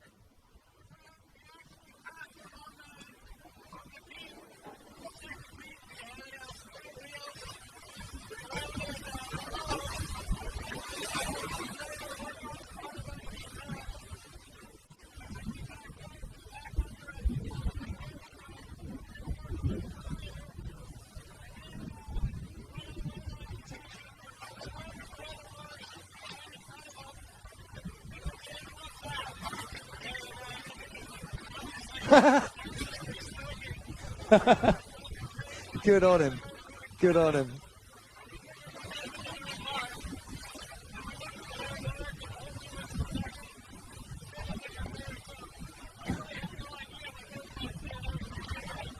You didn't see either.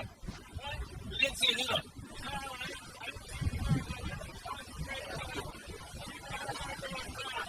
Thanks, Andy, guys. Well done. What's it like for you guys? It's probably the best thing you've ever done, isn't it?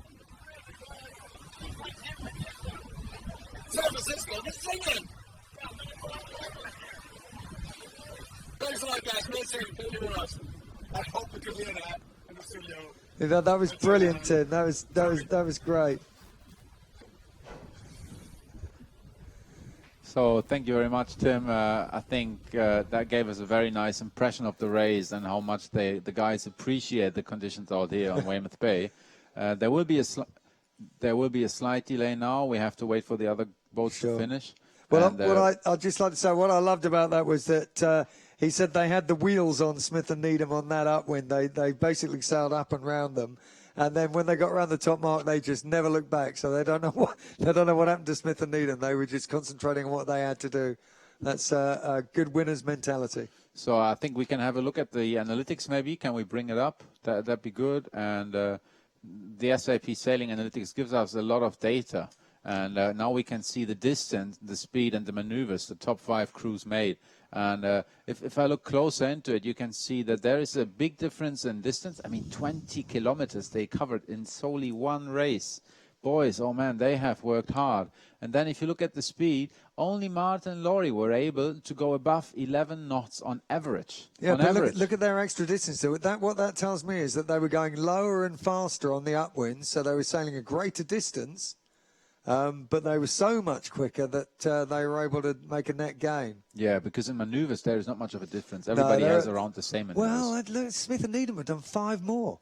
Yeah. 13, and then 18. So something weird happened with Smith and Needham. I don't know what was going on. We'd need to speak to them. Maybe we'll get a chance to grab them tonight and make them relive the horrors. And the 5-time world champion, Hunger and Klein, I talked to him yesterday. He told me, all the Americans, they are going so fast on the upwind. They go low. We are not able to keep up with them.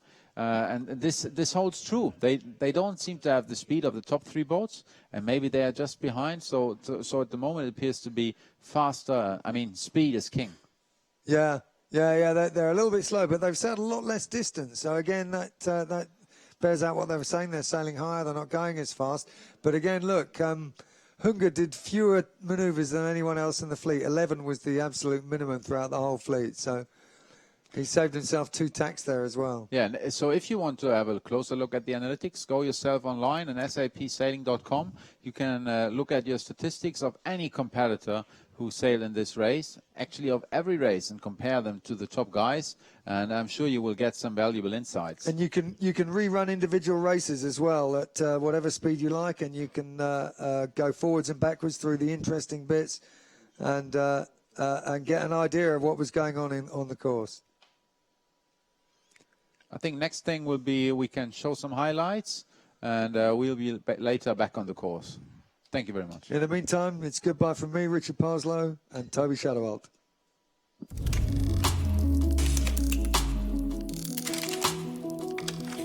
Day 4 of the SAP 5O5 World Championship 2016 was going to be tough for the sailors, thrilling for the spectators.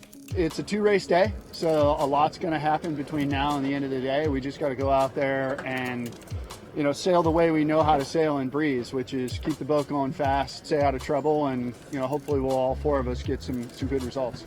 It was a brisk sail out to the start on East Weymouth Bay, with the wind reaching 18 to 20 knots, and the fleet knew it was going to get stronger.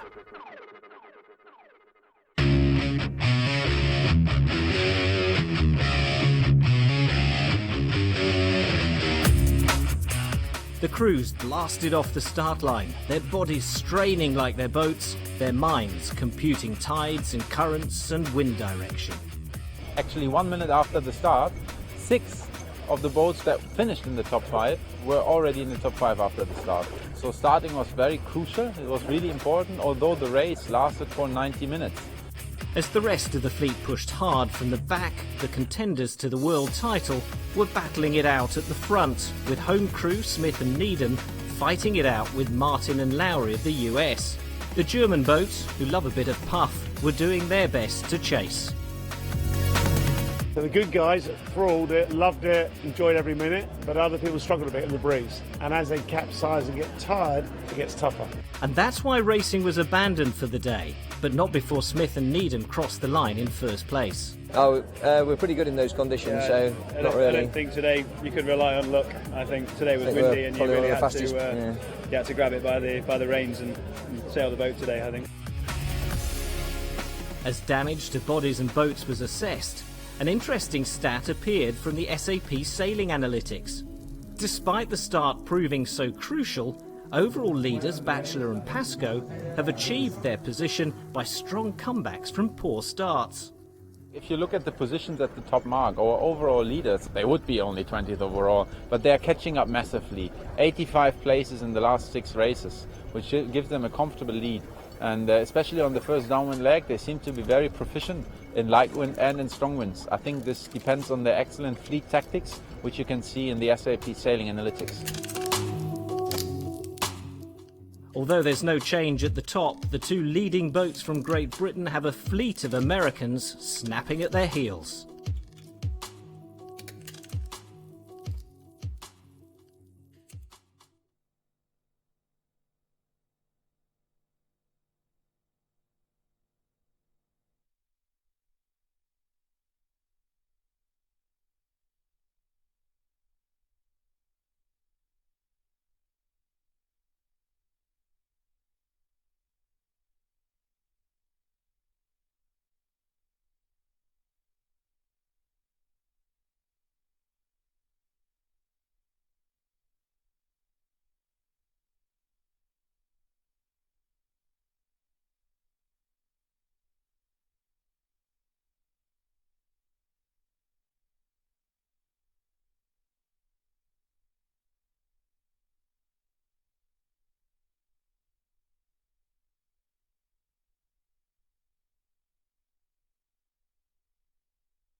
day one of the SAP 505 World Championships in Weymouth. 133 boats, 266 sailors, excitedly waiting for the first race to beat the 2 times winners Holt and Smith from the USA. There's too many good boats to even start naming here that are going to present a challenge, and we've talked about that a lot, and we think there's sort of 25 boats here capable of winning races, and probably 10 or 15 that are capable of winning the event, and 6 or 7 that have won the event previously, so it's going to be pretty tough. The regatta course was about an hour's sail away from Weymouth, with weak west-southwesterly winds and speeds of only 7 to 10 knots. Almost no waves and very gentle conditions then for the sailors. But even in weaker winds, the 505 speeds up quickly and proves why they're such a spectacular class. Okay, I think just spotting the shifts and the gusts coming through. The breeze is quite light, 7 to 8 knots the breeze. People seem to come from both sides of the beat to win the race, but just playing the shifts, I guess. The level of performance is extremely high. Mike Holt and Carl Smith finished only 8th overall, but they're still willing to take the victory at the end of the event. We were actually looking quite good going up the first beat, and then I misjudged a duck and we clipped another boat and had to do a 720, which kind of put us back in the cheap seats, and we managed to drag ourselves back to I guess hopefully at the end of the week we won't have to count it, but if we do, it's not a disaster. We got a 12. A lot more races to come and a lot more chances to take the victory at the SAP 505 World Championships 2016 in Weymouth.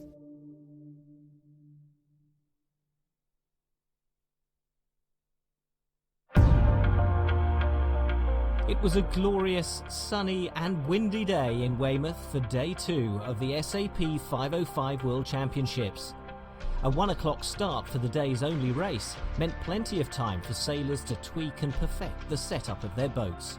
Day 1 had seen all the pre-race competition favourites struggle. But would the 12 to 14 knots of wind today see a restoration of power, or would the pretenders continue to challenge? The crews were soon up and racing and getting the best out of their 505s in the southwesterly breeze of Weymouth Bay. Some, though, may have pushed too hard and run out of luck. We had some problems, our rudder fittings broke, so we had to take the sails down and get towed in, yeah. So it's a new experience. As some struggled, Mike Martin, the only person to have won a 505 World Championship as both a crew and a driver, was showing what it takes. With some great tactics halfway up the final leg, tacking below Ian Pennell and forcing the British boat into some extra moves. Well, Mike had the boat going fast today, so, you know, the tactical job was pretty easy. Just kind of don't take any big risks, try to stay towards the middle of the course and just use your speed to get to the front of the fleet. The day's winners better watch out, though. The rest of the fleet are plotting their comeback. Tomorrow, Gustav's idea is to go for second place, but me, I prefer to go for the first place. So we'll see how we end up. I'm the humble one. Yeah.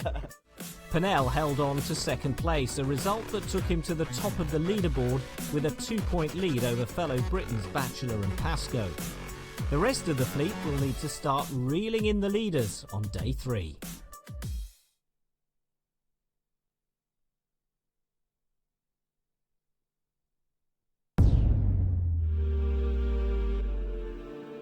Day 3 of the SAP 505 World Championships 2016 had a very different feel from previous days. The fine weather had broken, the temperature had dropped, and the skies looked ominous. It's going to be building, then the weather's going to come in, the front's going to come through, then it's going to get wet, so and potentially windy. But I think by the time it comes, then hopefully we might be in by. You know, might be in before it rains probably, and the worst of the front comes through, then hopefully we'll be ashore by then. For yesterday's winners, it was about keeping it simple. It's just a pretty conservative program. We'll see what we think looks best off the starting line, and yeah, just try to get a kind of midline start and use our speed and get the best finish we can. And there's a lot of races left, so nothing radical yet.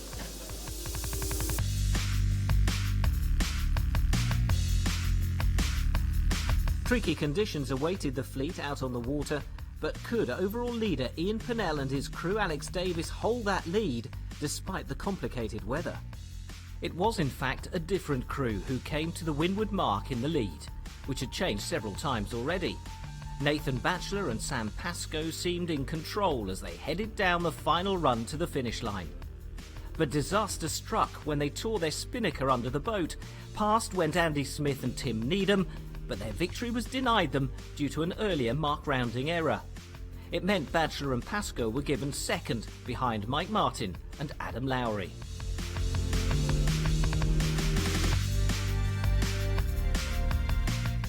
As the rain fell, the wind became more and more difficult to judge. But Batchelor and Pascoe were on a roll and soon were celebrating victory in race 2. For everybody, including the race officials, it had been a tough day. Well, unfortunately, like most British summers, they don't last very long. A lot of rain today, obviously. The rain clouds are coming in and causing oscillations and shifts. And we've seen pressure up and down a lot today, more than normal, because of that. We went up to about 18, 19 knots, and then now down to 11 knots. So it's quite a big range in spread. But anything consistent is the British rain. So what had the wind and waves done to the leaderboard?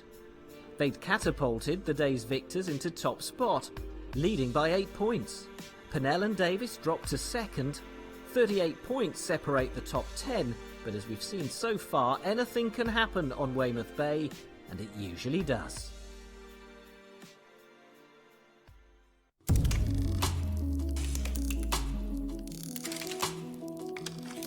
Day 4 of the SAP 5O5 World Championship 2016 was going to be tough for the sailors, thrilling for the spectators. It's a 2-race day, so a lot's going to happen between now and the end of the day. We just got to go out there and, sail the way we know how to sail in breeze, which is keep the boat going fast, stay out of trouble, and, hopefully we'll all 4 of us get some good results. It was a brisk sail out to the start on East Weymouth Bay, with the wind reaching 18 to 20 knots, and the fleet knew it was going to get stronger.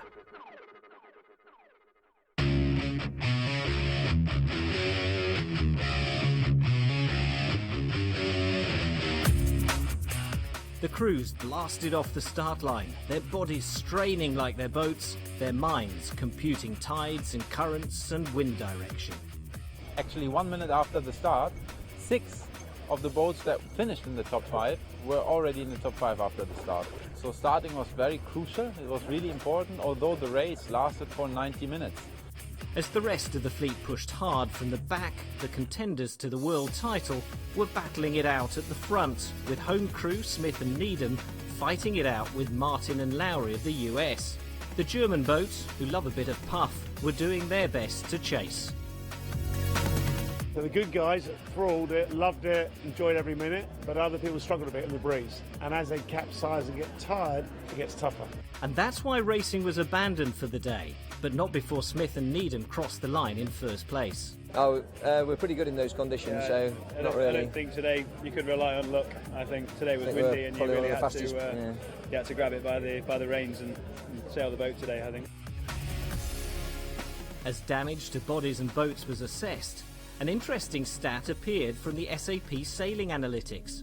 Despite the start proving so crucial, overall leaders Batchelor and Pascoe have achieved their position by strong comebacks from poor starts.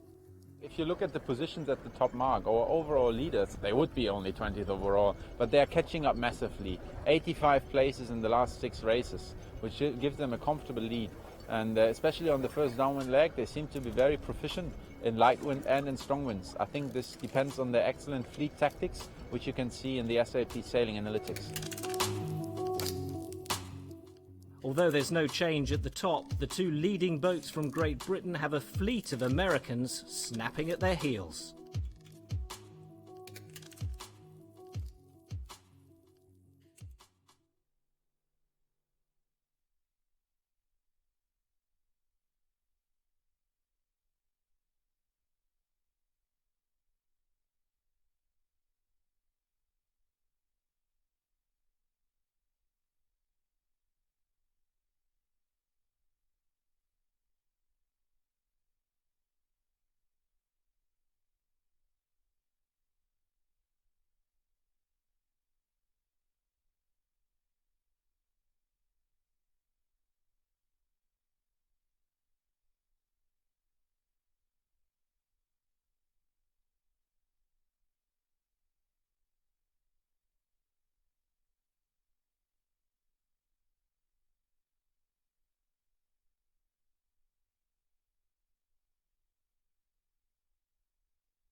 Hello, this is Richard Parslow with Toby Shadowalt talking about the 505 Worlds 2016 from the Weymouth and Portland National Sailing Academy. We're in the pre-start sequence for race 8.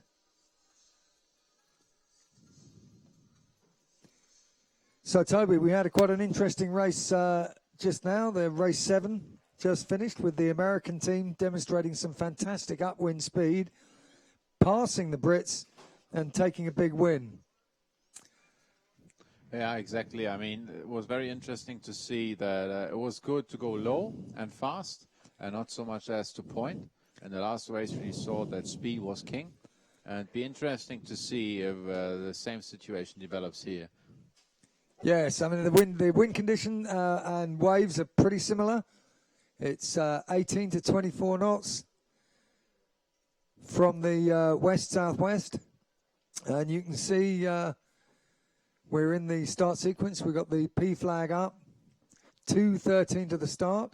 And just to explain to anybody who doesn't know what a gate start is, you start with a Pathfinder, which is the boat that finished 10th in the previous race. In this case, there's a Skillard and Anderton from GBR with 9177. Okay, it's Tom Gillardi's a past fireball world champion, hasn't won the 5-0 Worlds yet. He was 10th in the last race. So he's the Pathfinder. He will sail as fast as he can on port tack. He's followed by a committee boat, and the rest of the fleet file round the back of the committee boat on starboard tack and start the race. Looking at the overall positions, Batchelor and Pascoe rescued themselves again from a terrible first beat. They were deep in the 20s, got back up to 11th, and that's managed to maintain their overall lead. Martin and Larry, who won that race, race 7, have had a fantastic sequence since the wind has been up. They had 2 duff results in the first 2 races and then went 1-1, 4-2-1. They're up to second place. Ian Pennell and Davis, third at 41 points. Then Holt and Smith, who were second in the last race, up to fourth. So we are back live again from the sideline camera. And now it's roughly 43 seconds to the start. And here we have the boat that will trail the boat from GBR 9177. That's the Pathfinder. Exactly. And they will start. And so to speak, everybody else will have to pass behind, not only the Pathfinder, but also behind the rib that will now accelerate. We talked about it. It's sort of a little bit scary to be on the rib, I guess. Now with everybody's going right behind. And, I mean, these boats, they have a lot of momentum, a lot of power. If one of them hits them, that'd be scary. Here's the mark. That's where they have to sail around. They're actually a little bit early, I feel Yeah, like. I think so. Yeah, 4 seconds early. Okay, now they're off. You can see the rib in the background with code flag G, flying code flag G. That means he's the gate boat, the committee boat. And here comes the first starter. Now we have see the first starter passing just behind. That was very, very quick, right after the signal. They want to go to the left, or the German boat. And here are the other boats passing. And you can see how difficult it is to actually get through the start smoothly. They hit that wake, and that was a bad one by the Germans. That's not too bad of a one, but you can see how difficult it is. If they're close enough to the boat, they can get through that bad area quickly. If they're not, they get kind of washed down. I think interesting to see is also the rabbit. He has to go to the right-hand side all the way. In the last race, we saw Findel and Tallinn doing that, and they only managed to be around 35th at the top mark because the right-hand side was a big disadvantage. Oh, that we saw. What happened there? Well, he fell off the wire. That's what I was saying, that when they go through the wake of the committee boat, not only do they hit the wave, the actual stern wave coming off the boat, and again, somebody else had trouble. But you got a chance that you can see down the middle of the wake is an area of very disturbed water, and when that hits the centerboard, you can lose grip, if you like, and get too much of a heel to windward.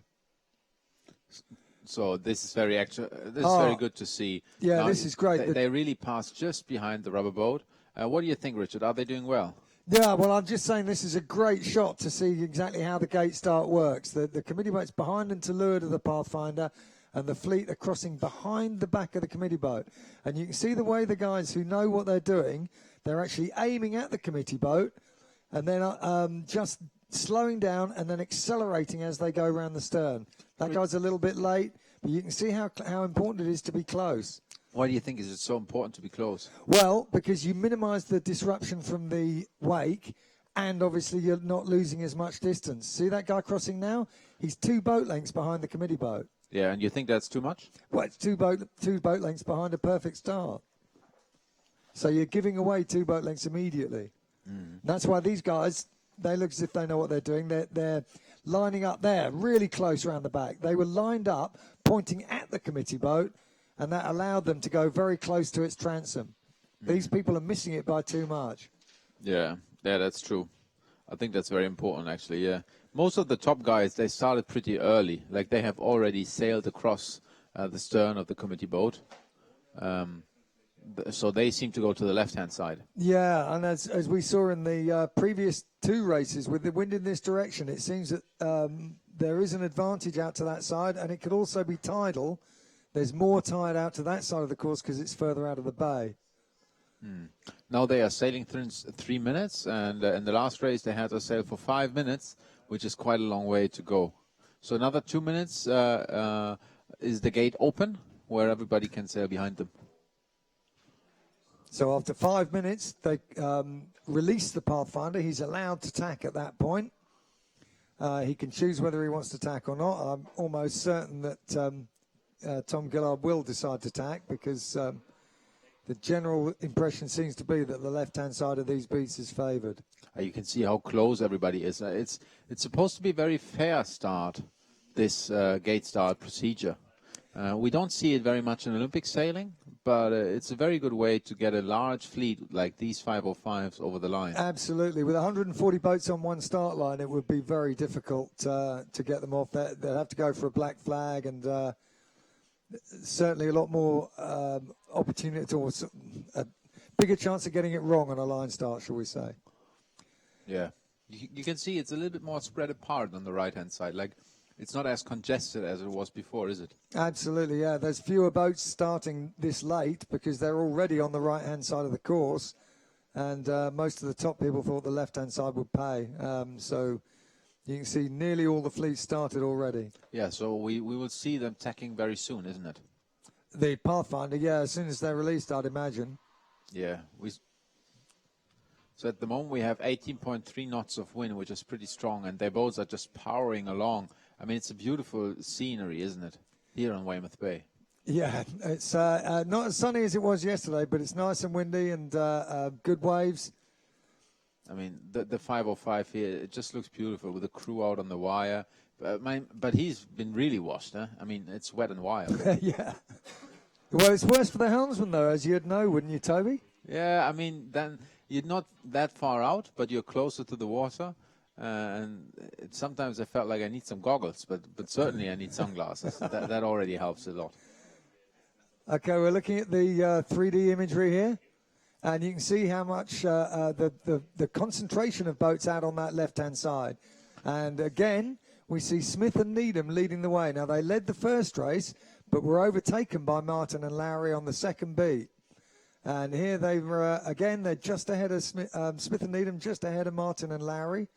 These two, they're going to be in there overall.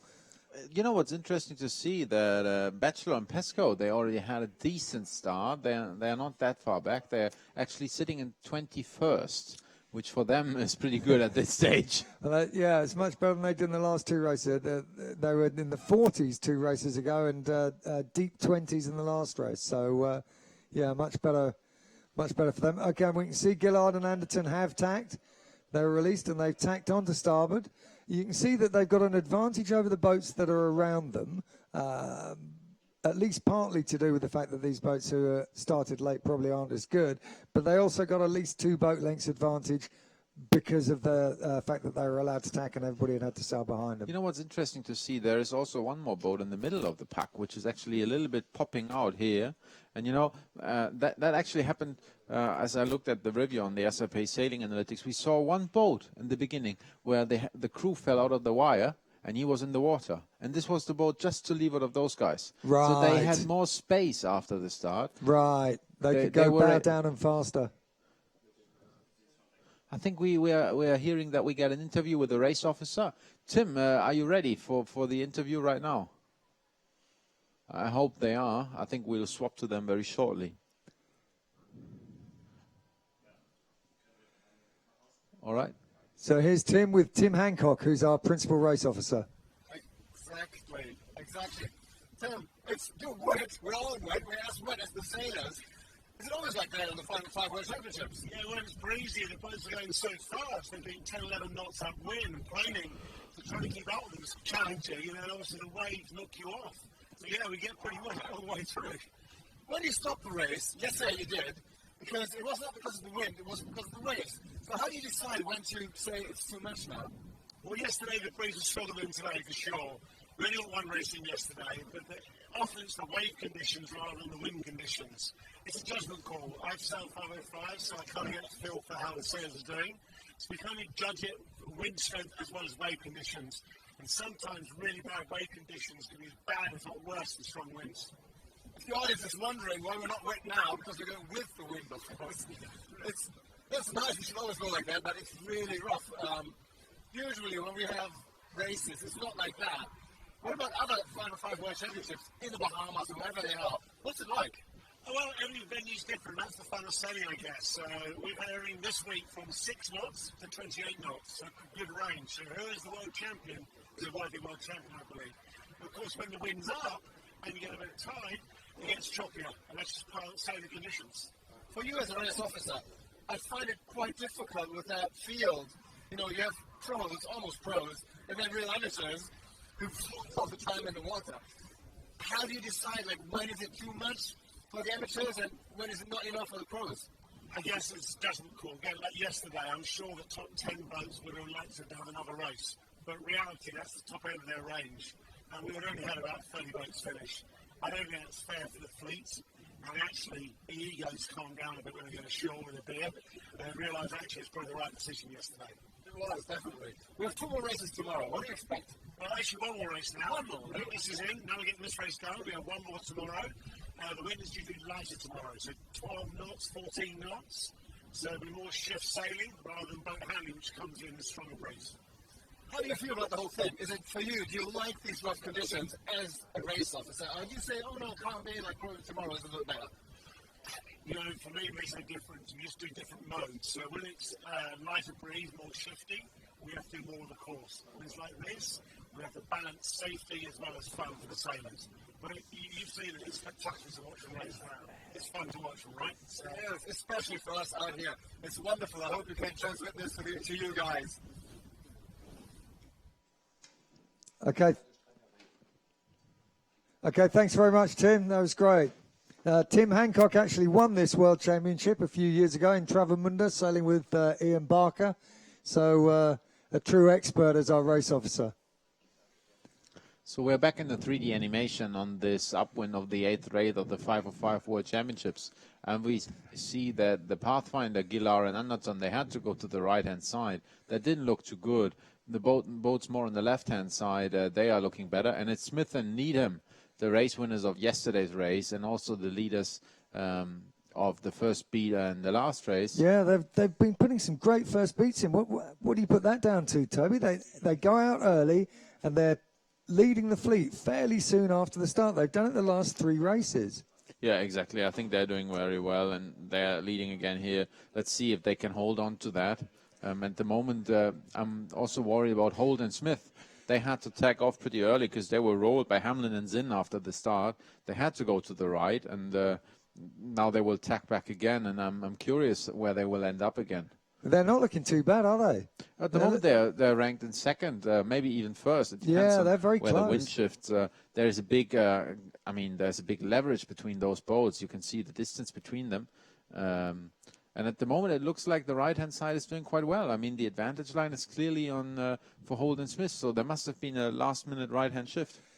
Yeah, it's definitely gone a little bit right. It's Paul, Gillard and Anderson. They were in deep trouble as soon as they were released. They had to tack, and they were a long way back then. Yeah, actually, on the SAP Sailing Analytics, you can see that the wind changed from roughly like something like 235 now to 240, 42, 24. So maybe a 5-degree shift to the right it is at the moment. That might not sound a lot, but it is maybe enough to get the right-hand side back in contention. Well, absolutely, and especially considering the distance apart these boats are. So a 5-degree shift can make a big difference. But I'm still not sure whether they can cross from the right-hand side. In the last races, we always saw the left coming back straight at the end. But you're absolutely right. The biggest gain on the left was always right up at the top end. And at the moment, there's nobody going that way. They're all on. They're all coming back across on port from that side.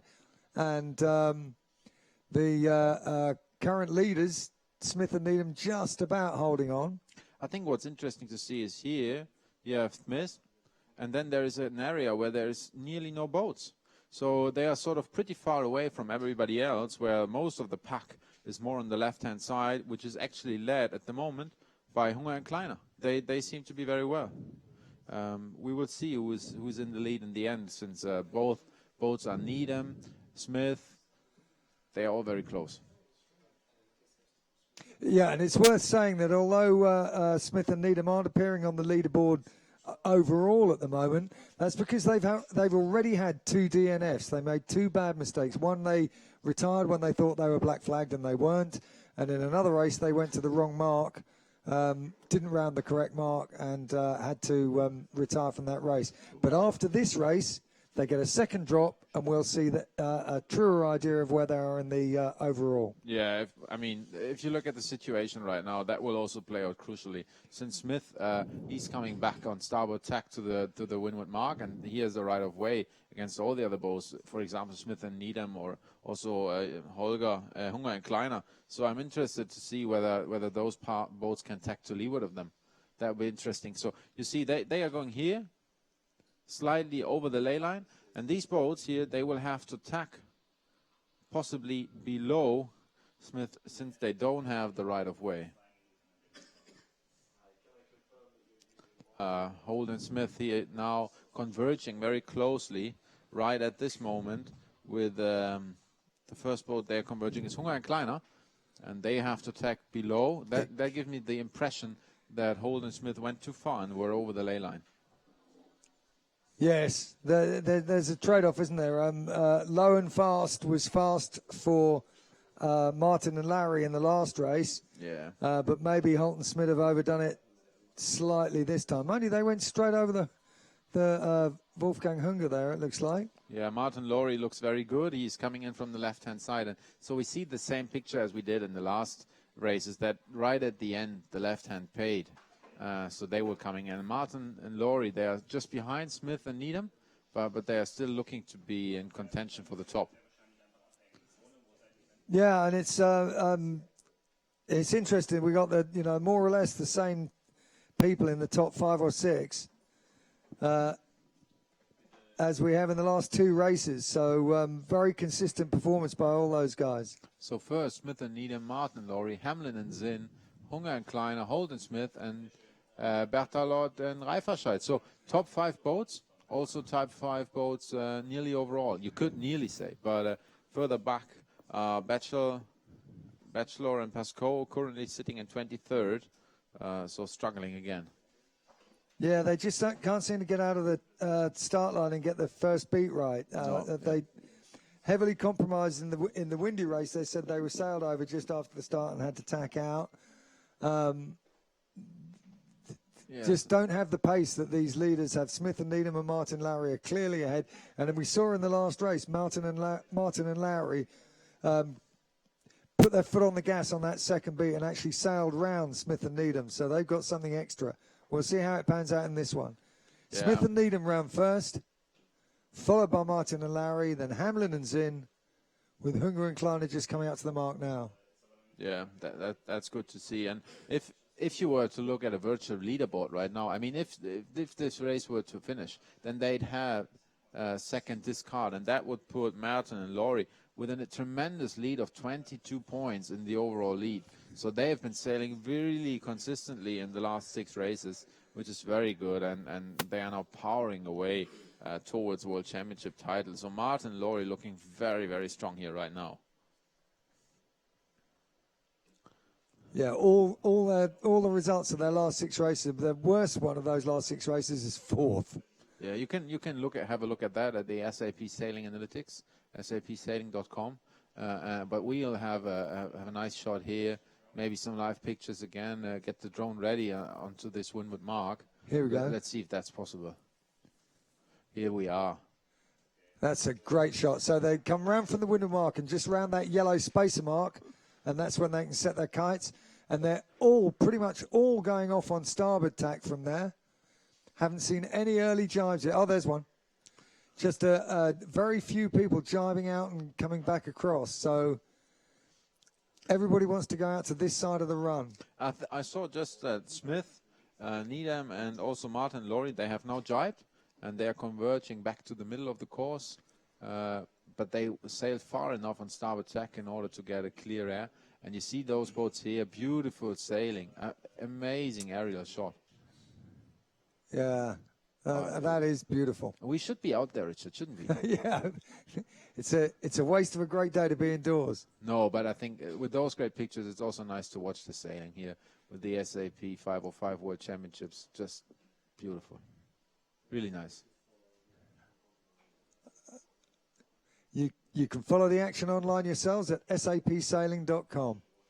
And right here we have in the picture USA 9153. So that's Hamlin and Zinn powering along, looking very good here with clear air. But I would expect them to jibe very soon. Yeah, they've come a long way out. You can see in the background all the rest of those people who jumped. There they go. They're straight into the jibe now, as predicted by Toby.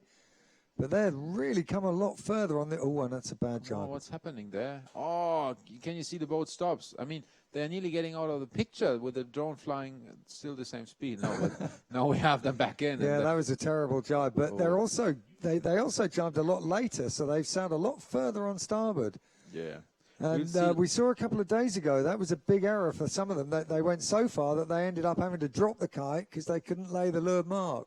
Yeah, normally it's always been better to jibe early. But, I mean, it also depends on the skills you have and how much speed you can put into it. And at the moment, they seem to be still sitting in 3rd place, Hamlin and Zinn here, sailing along. Looks to me from the analytics, looks like Martin and Larry have taken the lead here, actually. You think so, yeah. It's very close. It's very close. And Hamlin and Zinn here now in 3rd place at the moment. That will propel them forward to 4th place overall. And it's very close indeed for the podium places in the overall standings. So they will really fight for every place they can get. But you see Smith, Needham, Martin, Laurie, they are like more than 200 meters ahead of the rest of them. It's amazing how far they have pulled ahead, and since this race has only been going on for like 20 minutes. Such a beautiful shot. In the background you see Weymouth and Portland, the Sailing Academy. Those boats, they are really far out. They have a long way to sail. But they are rewarded with classic conditions, very consistent wind here, nice swell coming in and powering along. Yeah, you're right, Toby. Smith and Needham are definitely still in the lead here. They did jibe later than Martin and Larry, but they definitely haven't lost. In fact, it looks like they've gained a little bit by being further out to this side. Yeah, I think Martin and Laurie, they'll just try to sort of keep the race stable, don't make any mistakes. That's what they have to do right now. Absolutely. Yeah, and then they're in a perfect position to win overall. And as we said, you know, even though Smith and Needham get both drops after this race, that's a big advantage for Martin and Larry as well, because at the moment they're counting a 33rd.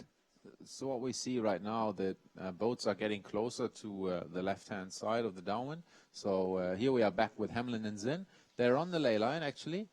So they are converging towards the bottom of the gate. Maybe they can even reach the left-hand marker. It just looks nice. Yeah, they've actually, we said they came too far and they did that terrible jibe, but they've actually gained a little bit on Martin and Larry. Yeah. So it looks like the late jibe paid. Smith and Needham jibed later than Martin and Lowry. And in fact, look, Hamlin and Zinn have actually overtaken Martin and Lowry. They also sail a very nice straight course. You can see with the white water trailing behind them. Yeah, good point. That's just a great sign that they have a great balance in the boat, with the crew always like bending the knees, taking a bit of weight out of the mast, and just powering along. Yeah, they're tram-lined. Very well, very, very well done. It also implies that the wind's fairly consistent in strength along there. Yeah. If it went light, they'd have to luff up, and if they got a gust, they'd be able to bear away. But they're pretty much tracking in a straight line ever since that jibe. I think they're now getting closer to the gate, which we'll see shortly coming up. But this is a big change around. They've done really well. I mean, I was looking at it, and they were so much further on starboard, but look how much they gained. They were nearly 200 metres behind Smith and Needham, and now they've gained 60 metres on them. Yeah, but they will have to make a jibe or around the unfavored mark, because like the other mark will be more congested. I'd recommend to take the left-hand mark looking upwind and go back to the left-hand side on the upwind again, which was favored. Yeah, certainly do at least a short hitch on port. Yeah. I mean, now we are converging and we see all the other boats in the background to the gate. Will be less than 30 seconds until they reach the gate, I guess. Yeah, there is the kite going down. And now let's see which mark they are going to take. Yeah, okay. That's a swap. And here we have the race leaders. They have taken, that's Smith and Needham. They have taken the left-hand mark. And I think I saw Martin and Larry in the background taking the other mark. Yeah, Martin and Laurie have taken the same mark. They also want to go to the left-hand side. I was seeing on the SAP Sailing Analytics online. And Hamlin and Zinn, they took the other mark, so they are more, so to speak, taking a split. Let's see what happens. So there it is, the split occurring. Hamlin and Zinn actually attacking, but I could imagine that they will attack pretty soon and also try to go to the left-hand side. Yeah, but at the moment it looks like Hamlin and Zinn have overtaken Martin and Larry for second. They closed down on Smith and Needham right at the end there, and put a few meters on Martin and Larry. That's do you see how many meters they've pulled on the rest of the fleet? I mean, you can look up to the horizon, nearly up to the horizon, and it's spinnakers all over the place. I mean, that's 505 sailing at its best. 130 boats, one start, one course, massive upwinds. Beautiful. Really beautiful. This race, they got an extra beat at the end. Of course, is the sausage that they've just completed, the windward leeward. They're doing the second beat now, and they'll do a triangle. That's out to a jibe mark, and then back into a single leeward mark. Then another sausage with a final beat to the finish. I mean, it's interesting. They sail such a long way, and there is not too many course position changes during the rest of the race. I mean, basically it stays the same, except one boat. Except our former leaders, Batchelor and Pascoe, they have always been able to catch up. Well, they're up to 9th already now. So maybe they are really catching up even more. Well, they rounded in the 20s, I think, this time, and they're already in the top 10. Yeah, that's and the same with Pinnell and Davis. They're one position ahead of Batchelor and Pascoe. You know what's interesting to see here, how close these boats are, and they are battling upwind against the waves. Very, very close on the left-hand side. That's a Libo position right there.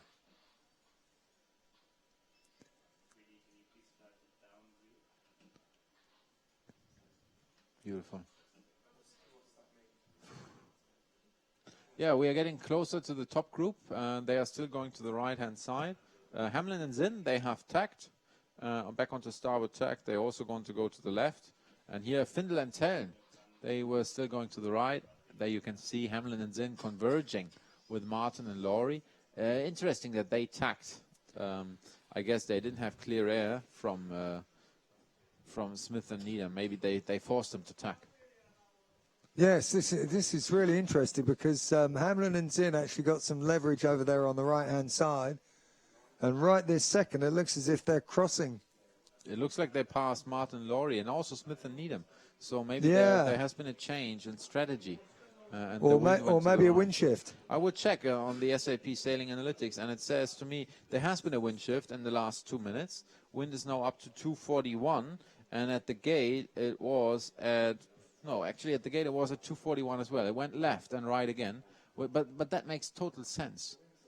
Like they went to the right with the left-hand shift. Now the wind shifted back. They did just right. Yes. I would expect that in the end, left-hand side will pay again. You might not just need to be patient. Well, yeah, that's the position that Howie Hamlin and Zinn have got at the moment. That they did a short hitch on port and they're tacking across on starboard, going out to the left-hand side. Yeah, but passing behind Martin, Laurie, and Smith and Needham. So I would expect Martin and Laurie. I think they should tack pretty soon, isn't it? Just to stay close to the others, not let them go too far to the left. Yeah, they've got a double strategy here. I mean, judging by what they were saying in the interview between races, they're pretty aggressive. I think they'll be looking for ways to attack Smith and Needham, and they won't be too worried about defending against Hamlin and Zinn. Yeah, that's so right now, their attacking move is to carry on rather than going back towards Smith and Needham, which will give Smith and Needham an opportunity to control them more. I think that's not a very smart move. They might need to be a little bit more patient and attack maybe on the reach or on the jibe, but going to the right on the beat has never been a good option to attack. Normally, you always lose if you go to the right. Yeah, that's a good point. Yeah. So and you see Smith and Needham. But this race, the wind has been shifting a lot more than in the previous races. Yeah, but there you see Martin Laurie, they have tacked, and now Smith and Needham, they will be challenged to maybe tack straight onto them. We will see. Yeah, they tacked again. So this is a loose cover just in front of them.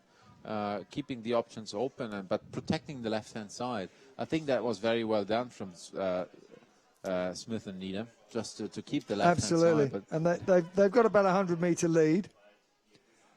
Yeah. So not being directly threatened right this second. Yeah, and also behind them, it's an interesting race to see again with Hunger Kleiner being close. And Hamlin and Zinn, they're battling it out for the podium, for the overall podium as well. Since we're getting closer to the end of this regatta, you can now look closer for your overall competitors. Yes, yeah, and that will certainly be a consideration for these guys. Yeah, so what do you think is going to happen? Martin and Laurie, are they going to tack onto Hamlin and Zinn or carry on to the left-hand side? I think they'll carry on. Yeah, I think so too. I think they're...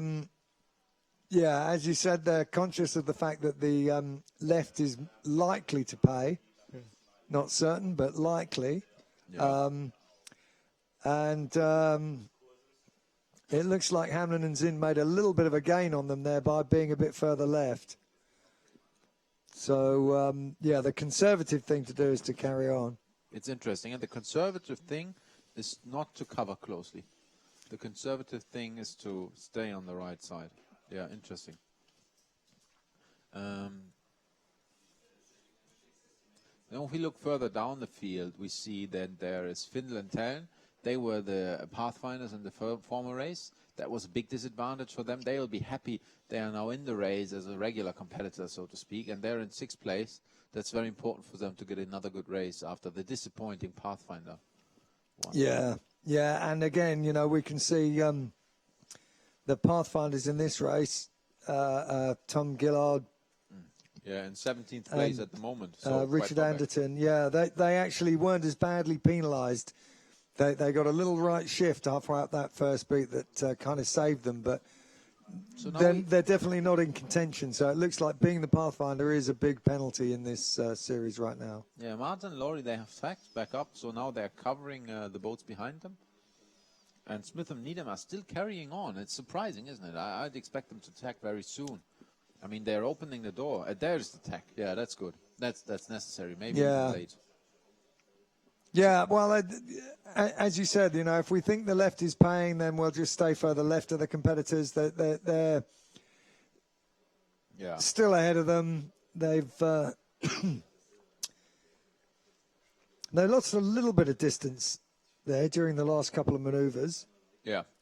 Yeah, but for Smith and Needham in the overall rankings, I mean, they finished with a and they started with a DNF, and then had a retirement in race number 4. But this really propels them forward. At the moment, they are sitting in 7th overall, and just behind. I think they are still in contention for a medal, so they really want to win this race, I guess. Yeah, they'll. Yeah. They're definitely going for the win, and it will have hurt them.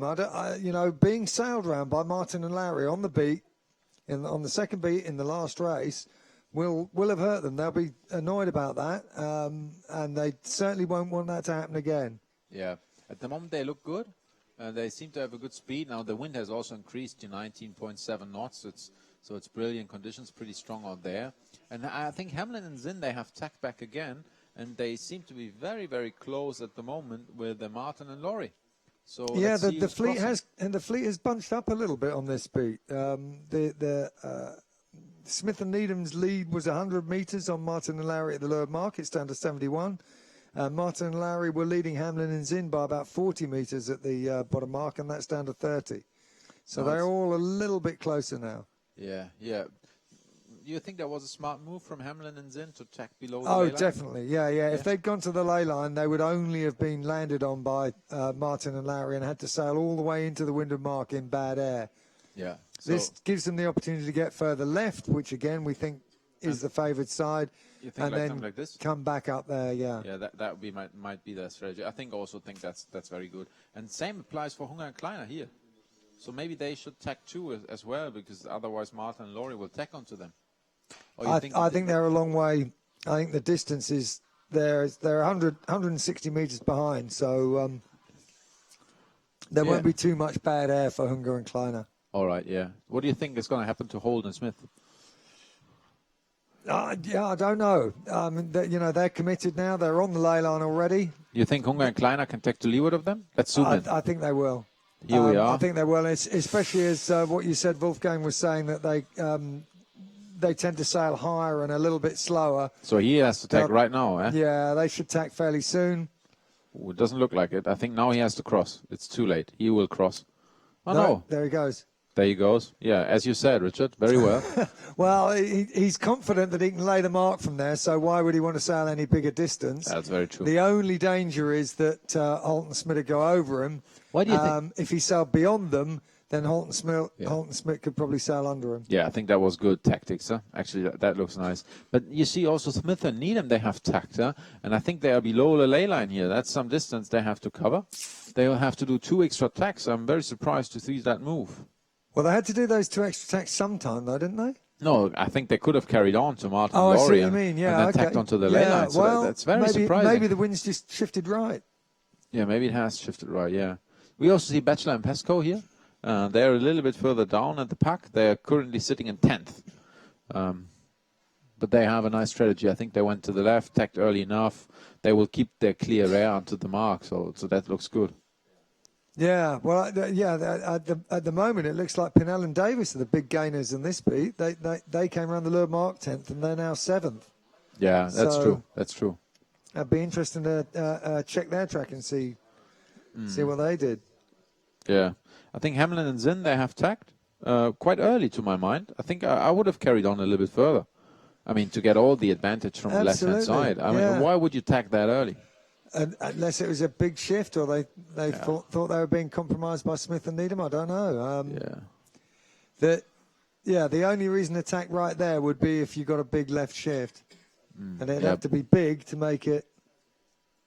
No, but there is no big wind shifts. We can have a look at the SAP Sailing Analytics wind chart, and we see the wind shifts on the course are very, very small.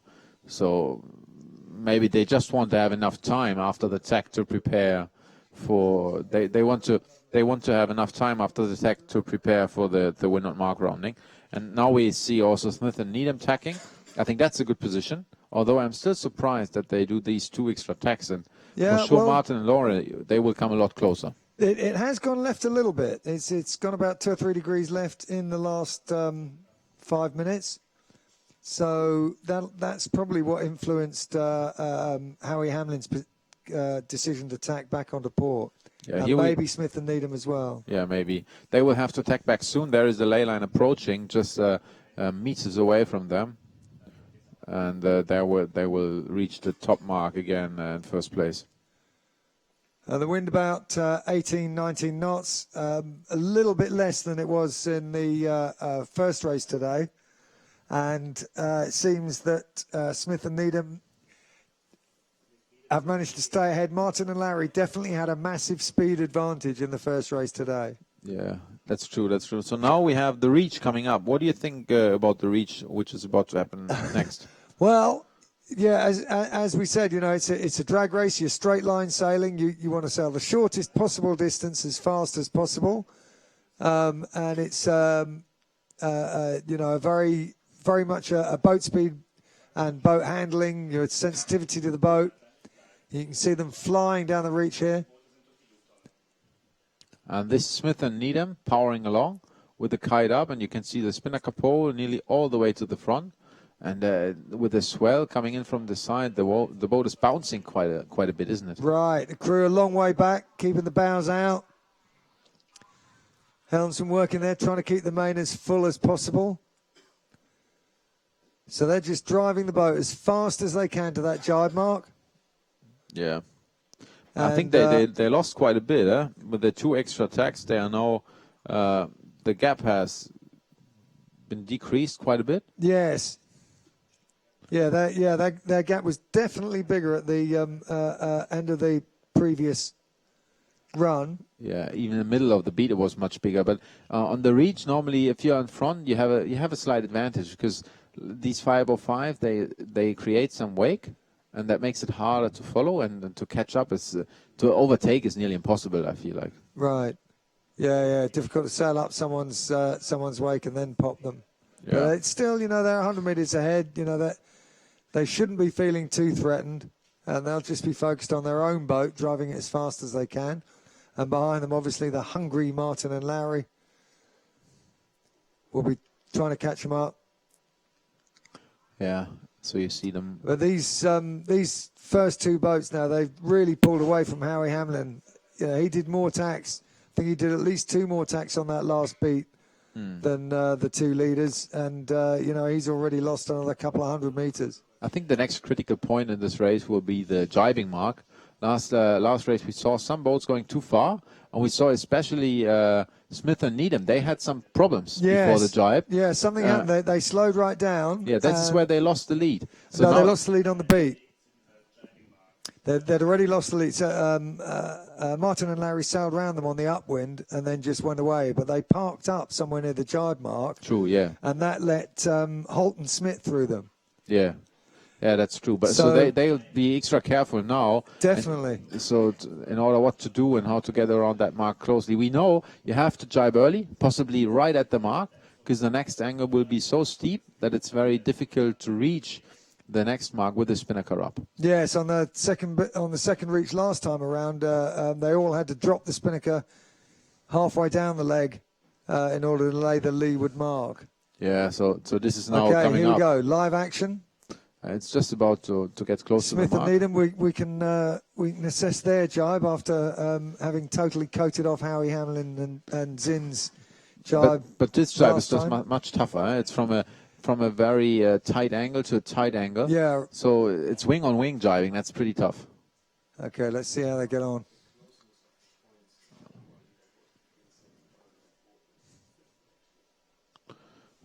Yeah, so they have jibed around the mark. I think that was just fine. They seem to be going did well. A good one. And then let's have a look at how Martin and Laurie are doing that one.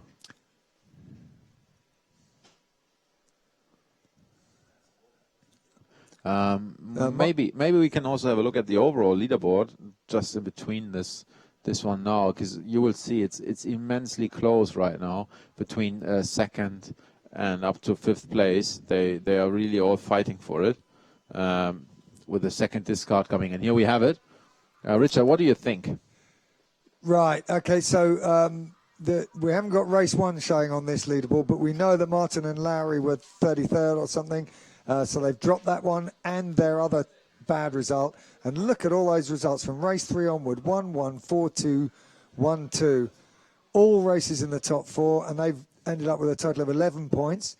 Bachelor and Pascoe still on 31 points because they're dropping their 14th from yesterday. And then you can see appearing at the bottom of the leaderboard now, Smith and Needham, who started off not too brilliant in the, they had a retard in the first race, 19-11, and then another bad race in race 4 where they were leading, went to the wrong mark. And since then, they've always been in the top 10, so they've come in. But the battle here is going to be for the bronze medal at this regatta. Pinell Davis, Holton Smith. So here we are back again on the second reach, and you will see most both have jibed well. And you see that Bachelor and Pascoe, they're just in front of a pack of boats here, very, very close, so they have to fight for it if they want to gain a medal in the overall standings. So you see the fleet is again pretty spread out far, and the first boats are nearly at the bottom of the gate, whereas the others, they have just finished the upwind, and that is, now let's see how we can get into the fleet. Yeah, here you go, the drone footage flying over the whole fleet. These are the back markers, just started their reach. Flying down on starboard tack, they're coming up towards the jibe mark. No obstruction except some opponents. They are sailing well. It's really beautiful. And we see at the top, I mean, very nicely with the crew out. This is just distance to cover. I mean, we saw in the last race, one race has roughly, it's half a marathon, just about. It's 21 kilometers, one race. Can you imagine? And it's the second race they're doing. I mean, they cover an awful lot of distance. Yes. Yeah, and it is tiring sailing in these conditions. You know, the upwind is a hard pounding, and then the downwind, there's a lot of body movement, a lot of adjustment of the sails. Yeah. Okay, so all those boats, they went quite high on that first reach, and now this second one's going to be a lot tighter. Yeah. We're chasing down towards the leaders here. These guys have all jibed already. I mean, it's amazing. You can also see that Hunger and Kleiner, they seem to have gained 2 places. They were 5th at the top mark. Yeah. Yeah. They've passed Holton Smith and Hamlin and Zinn. Yeah, they're just going higher than everybody else and really powering it along. But Smith and Needham, they are still in the lead. I think we are now flying towards them, isn't it? Yeah, there we are back in an aerial shot. And you can see that some boats here, they are going a lot higher angle than the other boats tailing. And this angle here, that has to do with them dropping the kite and then sailing up to the gate mark. And Yeah, this so is again, a difficult thing. On the second reach, again, the second reach much tighter than the first. And you could see that on the first reach, they'd ended up a long way to windward of the jibe mark and then jibed early and tried to cut it close because they knew they weren't going to be able to lay the leeward mark. But I think what you said, Toby, it's interesting that Howie Hamlin actually lost 2 places between the last beat and now, and both Hunger and Kleiner and Holton Smith both passed him. Yeah, that's very interesting to see, I think. And what do you expect now for the last beat? Now Smith and Needham, they are rounding. Would you say they will tack early? Yeah, well, I think they'll put a loose cover on Martin and Larry. I think they'll be very aware that they want to make sure they win this race, rather than letting Martin and Larry slip by them again. Yeah. And by the same token, I know Martin and Larry, you know, they're very aggressive sailors. They want to win, but at the same time, they know they don't want to do anything stupid because if they just keep finishing in the top 1, 2. That's enough for them to win this championship. Smith and Needham with an early tack. I think that's very smart. They went up high enough so they have a clear air. And now there we see Hunger and Kleiner. They are now leading Holt and Smith, going very well. Yeah, well, they were already ahead of Holt and Smith, approaching the here we have them. But both of them have passed Hamlin and Zinn. Yeah, this is beautiful. They're just passing one of the gate marks, now going around the other mark. Hunger and Kleiner. Here they are, rounding the mark. 5 times world champion Wolfgang Hunger. Very well done. There he shows he's getting into the regatta better and better. Maybe it's enough to secure a medal in the end. He's definitely close.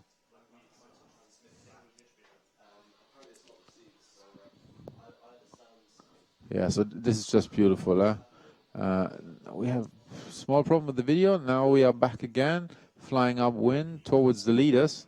And there is a big split. There is a big split. We now are back with Wolfgang Hunger. Yeah, look at that. Smith and Needham tacked across onto starboard, and Martin and Lowry carried on port. So Smith and Needham will probably be looking at coming back across fairly soon. They, we do think the left-hand side is favoured, but you don't want to let the other guy get too much leverage on you. Yeah, that's interesting. Huh? So I think tacking early somehow, might force them to do 2 extra tacks, but also giving them the advantage of being more on the left-hand side.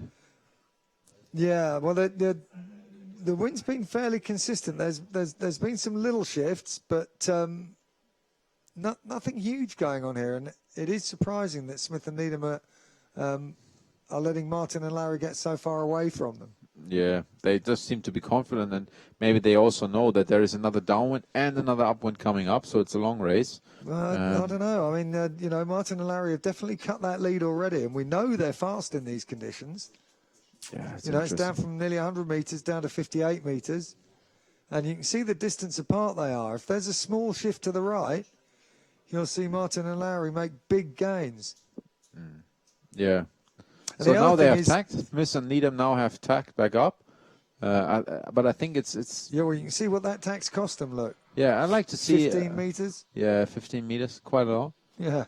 Yeah, maybe we can get some live pictures again and see how they are doing. It would be interesting to see if something has changed out there, if the wind is still 17.9 knots. There they go. Hang on. They're gauging up again now. Maybe it's just gone to the left. Maybe it has, yeah. Maybe it has. Oh, look at that. Yeah, back up to the left. But so that smart move. They must be psychic. They knew it was going to shift to the left. They went over there for it. Nobody knows.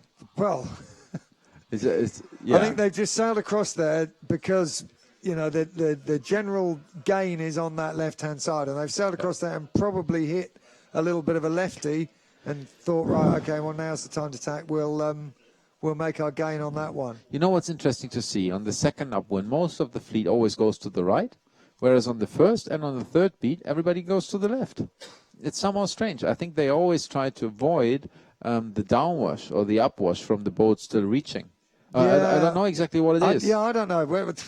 Just, Here we are back again, live, I think. I mean, if you were certain it was a gain on the right, then that would make sense because you just harden up around the leeward mark, sail out to the ley line and tack. But... in this condition, it looks, we think the left-hand side's been paying, and yet, as you say, Toby, there's a reluctance to get out over that side.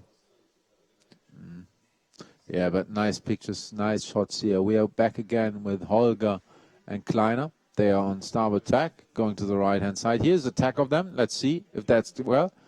Crew's coming back. Oh, boat, but you see the boat is standing still and now accelerating back again. Crew taking his own sweet time getting out on the Y. Might be a bit tired, couldn't go out on the handle. Yeah, I mean, but it's also tough with the swell coming in from the left. You're sort of tacking into the waves.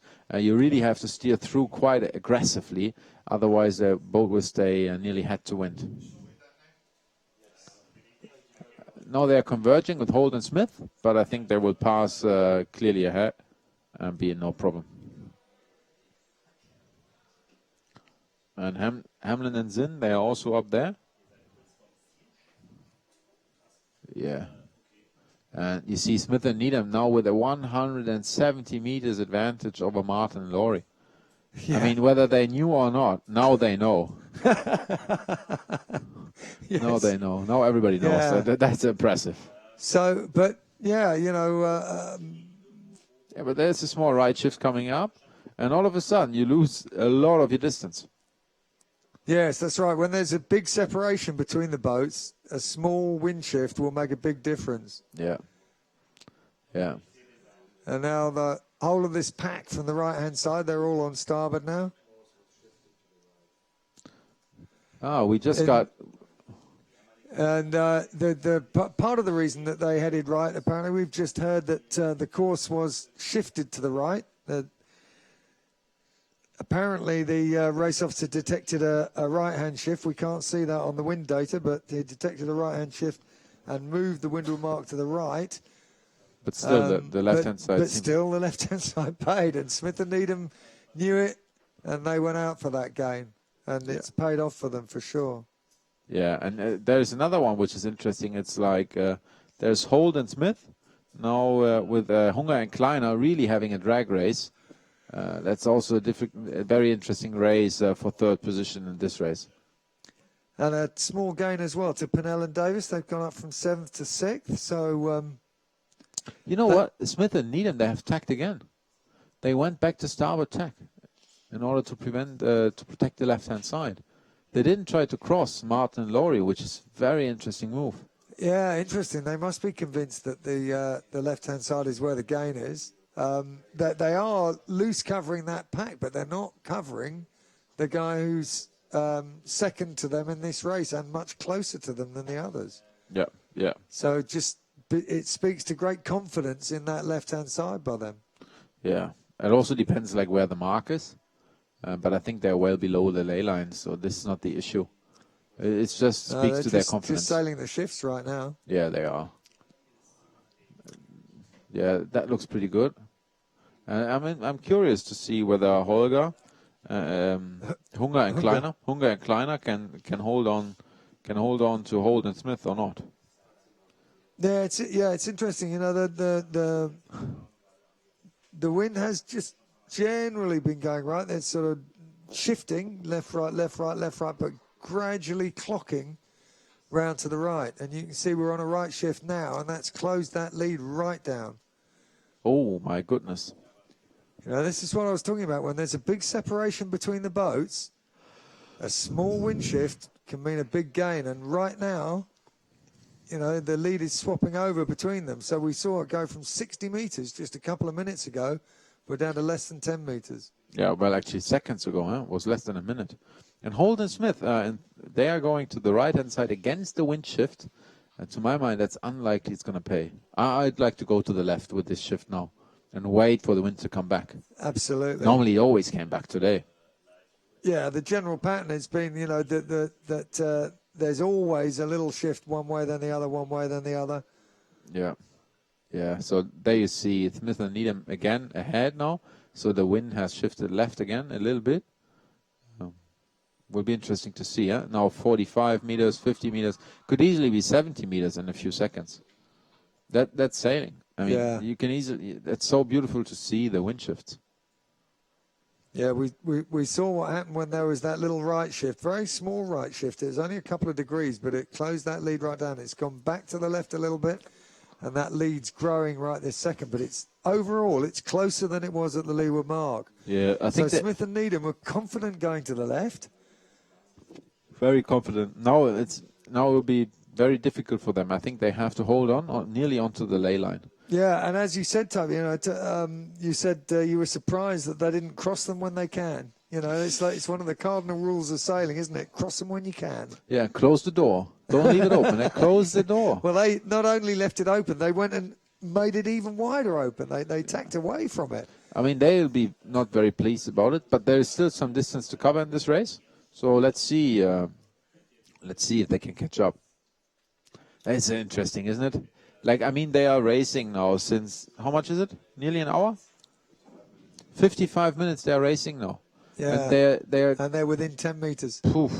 Right this second, it looks like Martin and Larry are leading. And that lead's getting bigger. The wind has just gone to the right in the last few seconds. And you can see the effect on it there. Yeah, both boats will have to do 2 tacks. And I think those maneuvers there will also be critical. And then the downwind strategy again. Also, I mean, there's so many interesting points coming up in this race, so many opportunities to pass. You think Holger and Hunger and Kleiner also have a chance to catch up to the leaders? Possible, but unlikely. The reason I'm saying that is that they're right smack in the middle of those 2 leaders. So if the wind goes one way, they'll gain on one of them, but they'll lose on the other, if you see what I mean. Yeah, if the wind goes left, they'll Yeah. lose to Smith and Needham. Yeah. They'll gain on Larry. If the wind goes right, they'll gain on Smith and Needham, but they'll lose to Larry. So they're doing a good conservative course. Holt and Smith have taken a big chance and gone hard right. Hamlin and Zinn are going hard right. But Wolfgang Hunger's coming back across towards the middle of the course right now. The wind has dropped, hasn't it, Richard? Down to 15 it looks, knots. yeah. And, that's an interesting point. The wind has dropped. We definitely saw that Martin and Larry had a big advantage when it was windier. So now Smith and Needham, they have tact, and they have to bite the dust, so to speak. Huh? They have to pass behind. Yeah, bite the bullet. Yeah, bite the bullet. Take their medicine. Yeah, it doesn't look too good for them. They have to go behind Martin and Laurie. At the moment, yeah, Martin, it's advantage Martin and Larry, yeah, for sure. Ooh, and I think he will tack onto them. Yeah, I mean, you said they are sailing aggressively. Yeah. He'll close the door. Well, and the thing is, as the wind's dropped, it has become more shifty. And it's definitely clocked to the right. So either that was great anticipation by Tim Hancock, our race officer, to move the course to the right in advance of the wind actually going right. That's very interesting. It's So definitely furthest right. The wind is furthest right than it has been all day right now. So now this is a critical point to my mind. This tack is under pressure. You want to hit it straight on to them. In order to have to give them bad air all the way to the next mark. Let's see how they do. Exactly. Yeah, slow them down and increase your distance, increase your lead. Yeah, hurt them, and they're not in any real danger from the next boat back. No, it doesn't feel like it. But you can see. You remember I said that Holt and Smith were taking a big chance going out to the right. Yeah. It's got them past Hunger and Kleiner right this second. Yeah, the wind went further to the right. Absolutely, so we're further right than we have been all day. It's up to 250. Man, that's amazing, huh? I mean, this is also sailing. It's always changing. You thought you figured it out, and then all of a sudden things change. Yeah, well, we're getting later in the day now. It's 5:15, and the diurnal cycle of the breeze is on the way down right now. So what would you do if you knew the wind has shifted to the right? And you have another downwind, where would you go? It depends whether you think it's going to carry on going right or if it's going to shift back to the left. Yeah. At the moment, it looks like a jibe set. So the wind's way right, so your jibe set, so your angle on port jibe is better. So you would say, like, they go here, they do a tack, they set, maybe go for a very few meters, and then pass onto this side in order to use the right-hand shift. Yeah, so this would it's whatever shift you're on as you approach the windward mark. But that's technically very difficult, isn't it? I mean, that's going to be tough.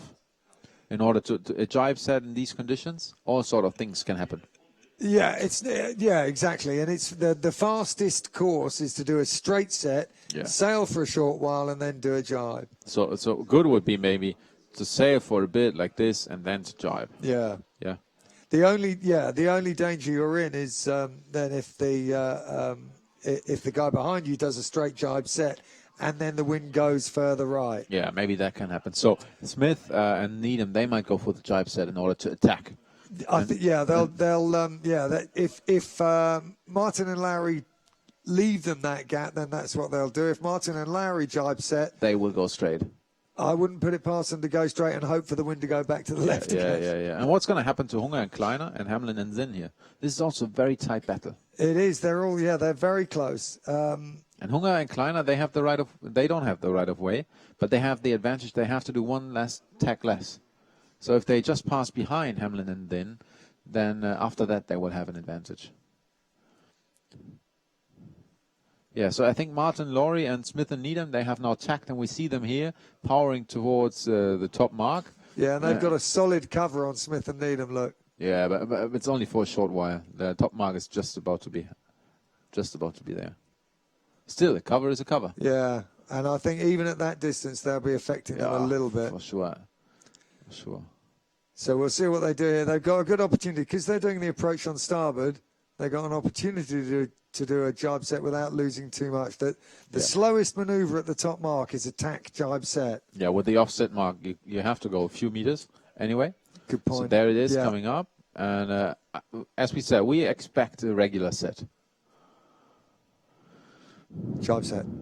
Jibe set coming up. So that's the aggressive move. That makes me think that they think, if anything, the wind's going to go further right. Yeah, but or maybe it's stronger on the right. Yeah, maybe. If it goes further right, it might actually be better to sail straight and then jibe. Yeah. And use the shift.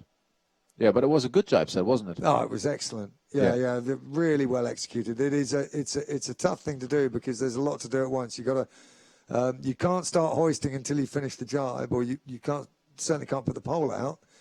Yeah. And it's you need a third hand. Yeah, that's true. And how about the others? Have they jibed as well? What do you think? I think they jibe behind them. So they are both pretty confident what's going to happen next.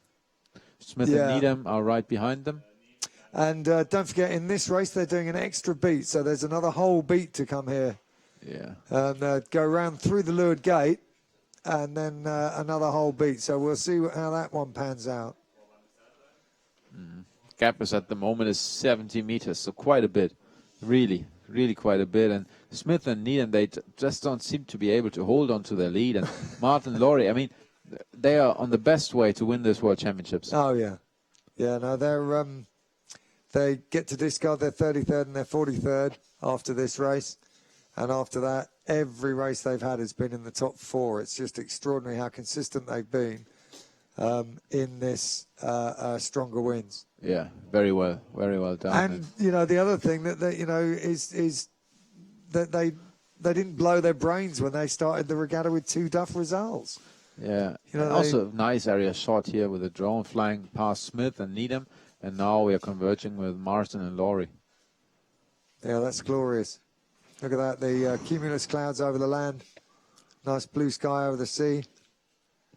Yeah, just beautiful. That's a big lead for the first over second, and then an even bigger lead. Then it's nearly 350 meters between Smith, Needham, and Hunger and Kleiner. No, it's more than 400 meters. Yeah. I mean, it's between second and third. It's like very, very huge distance. Yeah, and you can see that from this drone shot here. Look. Yeah. So what's the next critical point in this race? I mean, obviously these guys, they have their boats under control. Yeah, so it'll what's be happening? the decision at. Look at that on the 3D graphics now. Look at that distance. Hunger and Kleiner still going on starboard. Holton, Smith, and Hamlin and Zinn all came around that mark and carried on starboard. So the leading two did jibe pretty much straight away. Both did a jibe set. Yeah, now Martin and Laurie jibed. I think they have a problem, at least on the tracking it shows like. It looks like they are really converging. Somehow I don't know what's happening there. We have maybe it's gone light or something. I think we have a small problem with the trackers right now. They'll be back up very soon. No, they're all right. Here we are. It was just a 3D graphics problem. So Martin and Laurie still ahead. Yeah, but they've opened the door a little bit here for Smith and Needham. We saw opening doors today already. But the wind has gone a little bit left, but it'd have to go a long way left for Smith and Needham to pull back. So here we are with Martin and Laurie, yeah? The overall leaders. We have them? Correct, yeah. Yeah, so they are powering along. But, yeah, you see like the bow is not that far out of the water and the crew weight is more forward. Yeah, definitely lighter. Yeah, definitely. We're down to about 15 knots. Yeah, true. He's looking around. Did you see? So he's like looking, where are Smith and Needham? Well, you can see them in the background. That's them still on port. Yeah, but very hard to tell whether there is more breeze or not. But only 12 meters of advantage, so both boats seem to be very, very close to each other. Yes. Yeah, well, and again, this is interesting that, the choice was his when to jibe, and he decided to jibe early. It looks like they're going to go back. Yeah, jibes again. Okay, so he's jibing again just to make sure he doesn't get too separated. Still filled. Yeah, that was a good jibe. It was a good jibe, huh? Oh, yeah. Like the jibe said, so they're not only fast, they also have great maneuvers. Yeah, their boat handling's superb. So we are back into 3D at the moment, and you see the separation between Hunger, Kleiner, and Smith and Needham. Like a huge separation. And Martin and Laurie, they are sort of a little bit more in the middle of the course. I think very conservative, this move. Yeah, and it's surprising to see Hunger and Kleiner coming so far out towards this side. They actually, must be absolutely certain the wind's going to go further right. I think they were nearly out of the picture. Now they're back in again. Well, yeah. Well, and they're right. The wind is trucking right. Yeah, if it goes further right, they'll get a better angle and sail shorter distance to the next mark. I don't think it'll be enough to catch the leading two, but it'll certainly make them safe on the next two behind. Yeah, I mean that's important. So what's going to happen with the top two boats? They are converging, and it looks very tight, isn't it? Yeah.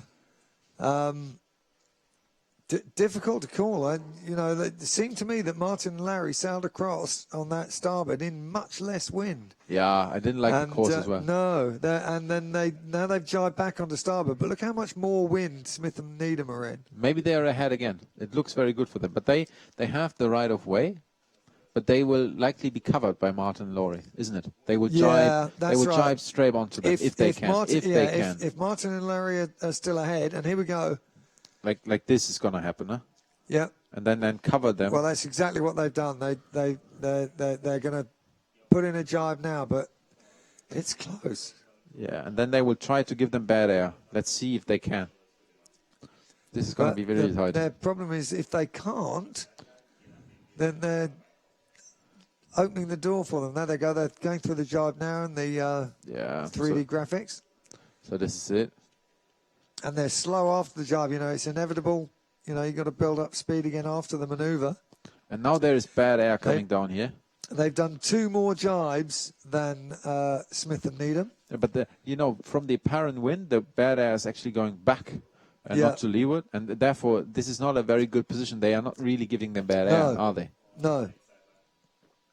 Yeah. No.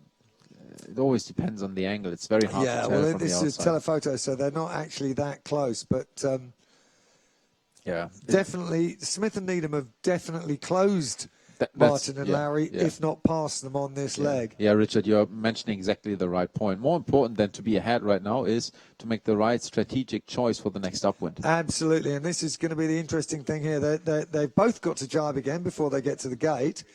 So it's a question of the timing of the jibe and then the choice of which gate mark. But if Martin and Laurie jibe, they don't have the right of way. Smith and Needham will force them out, isn't it? So what's their option? They could. It depends. Again, it depends. But when they get near the ley line for both the leeward marks, both the gate marks, they could opt to jibe and then get behind Smith and Needham. So you mean like something like this? Yeah. Yeah. And that will compromise Smith and Needham's options because then they've got to jibe into bad air. And Smith and Needham. Look, here we go. They're looking for something. You think they are? Yeah, so we're getting closer to it. And I think Smith and Needham, they have to sail higher. So they have some bad air coming in. And they are just trying to stay close in order to prevent Martin and Laurie from jibing. So this is excellent. And the wind's just shifted left a little bit now, which is advantage Smith and Needham. So in this position, Martin and Laurie, they are sort of in a lockup. Right. Here they are, going for the jibe. This is the jibe. This is the crucial jibe. We're coming up for a cross. Beautiful. Yeah, that was extraordinary. Wow. Yeah, great crew work there by Larry. Wow. So okay, now let's see what happens. Right. Okay. Smith and Needham have already jibed. So this is now interesting. Yeah, as Toby said, they started to sail up into the bad air. The wind went left a little bit, so they right a little bit, so they had to go into the bad air. So they jibed out. They've taken the initiative. Hello, what's going on here? So they dropped the kite and getting towards the bottom mark. It's a bad drop. Very unlikely for them. Huh? The spinnaker was slightly into the water, and I think they will take the right mark. So they will jibe around, take the right gate mark, and Smith and Needham will possibly take the other one. No, they went too far. They were first out of the course and have to sail back up with 2 sails only back to the gate. As far as the wind's gone right. And that also brings Hunger and Kleiner back again, isn't it? Well, assuming they jibe early enough, yeah. Yeah. That's what they were definitely hoping for. That was a terrible mistake. Yeah, but they were forced out, isn't it? They were slightly forced out, but they should have gone behind in the middle of the dome. They can still choose when to jibe, can't they? Yes, they were held out, but they could still have charged. So great work there by Smith and Needham. They regained the lead. They lost on the last upwind. Absolutely. And the wind started to go back to the left a little bit. So Smith and Needham coming out to the left. You'd think that all they're going to do now is try to stay between Martin and Larry in the finish. You think they don't want to open the door again? I think they caught a bad cold doing it last beat. They won't want to do that again. No, eh? So let's see what, maybe Hunga and Kleiner, maybe they can attack and get an option to get closer. I mean, they were 450 meters behind, and now it's just a fraction of that. Yeah, they're down to less than 100 meters behind the leader. So, yeah, I don't know what was going through Martin and Larry's heads there. You know what's interesting to see if you have this 3D animation here, that the boats behind are always slightly higher than the boats in front. And this is just in order to get clear air. Like, there is the wake and there is the bad air coming out here and here and here. And they always stay slightly to windward in order to stay clear. So that's classic and very well done. I think it's also a slight indication. That wasn't a terrible rounding that Smith and Needham did. I think it's an indication of the leeway they're making. But we know Hunga and Kleiner are high pointers. Yeah, and we see that here. We see that here. There is an angle in between this. Yeah. Yeah, they're pointing higher, but they're going slower. I think in the lighter winds, they always felt very comfortable. Right. Yeah. So well, maybe it's certainly dropping generally. You know, we're down to a little bit less than 15 knots now. But if you follow the others like this, everybody just behind each other, you won't be able to catch them. No, but by the same point, you don't want to tack for the sake of tacking if you're not pretty sure that there's going to be a gain to be made on the right hand side. I think Martin and Laurie, they have a problem. They are going lower. Can you see it? I mean, there is an angle. Now they're below the line of Smith and Needham. They have maybe have bad air, isn't it? Yeah. I mean, it's coming out here. And they are in trouble. This will be difficult for the helmsmen, and they seem to lose even more, isn't it? Yeah. Yeah. Well, I mean, right this second, they're. Okay, no, they attack because of the bad air. They have to attack. And they for a while when they were going lower, they were a little bit faster. And Smith and Needham, they will cover them. And for Hunga and Kleiner, this opens the door. If they keep going this way.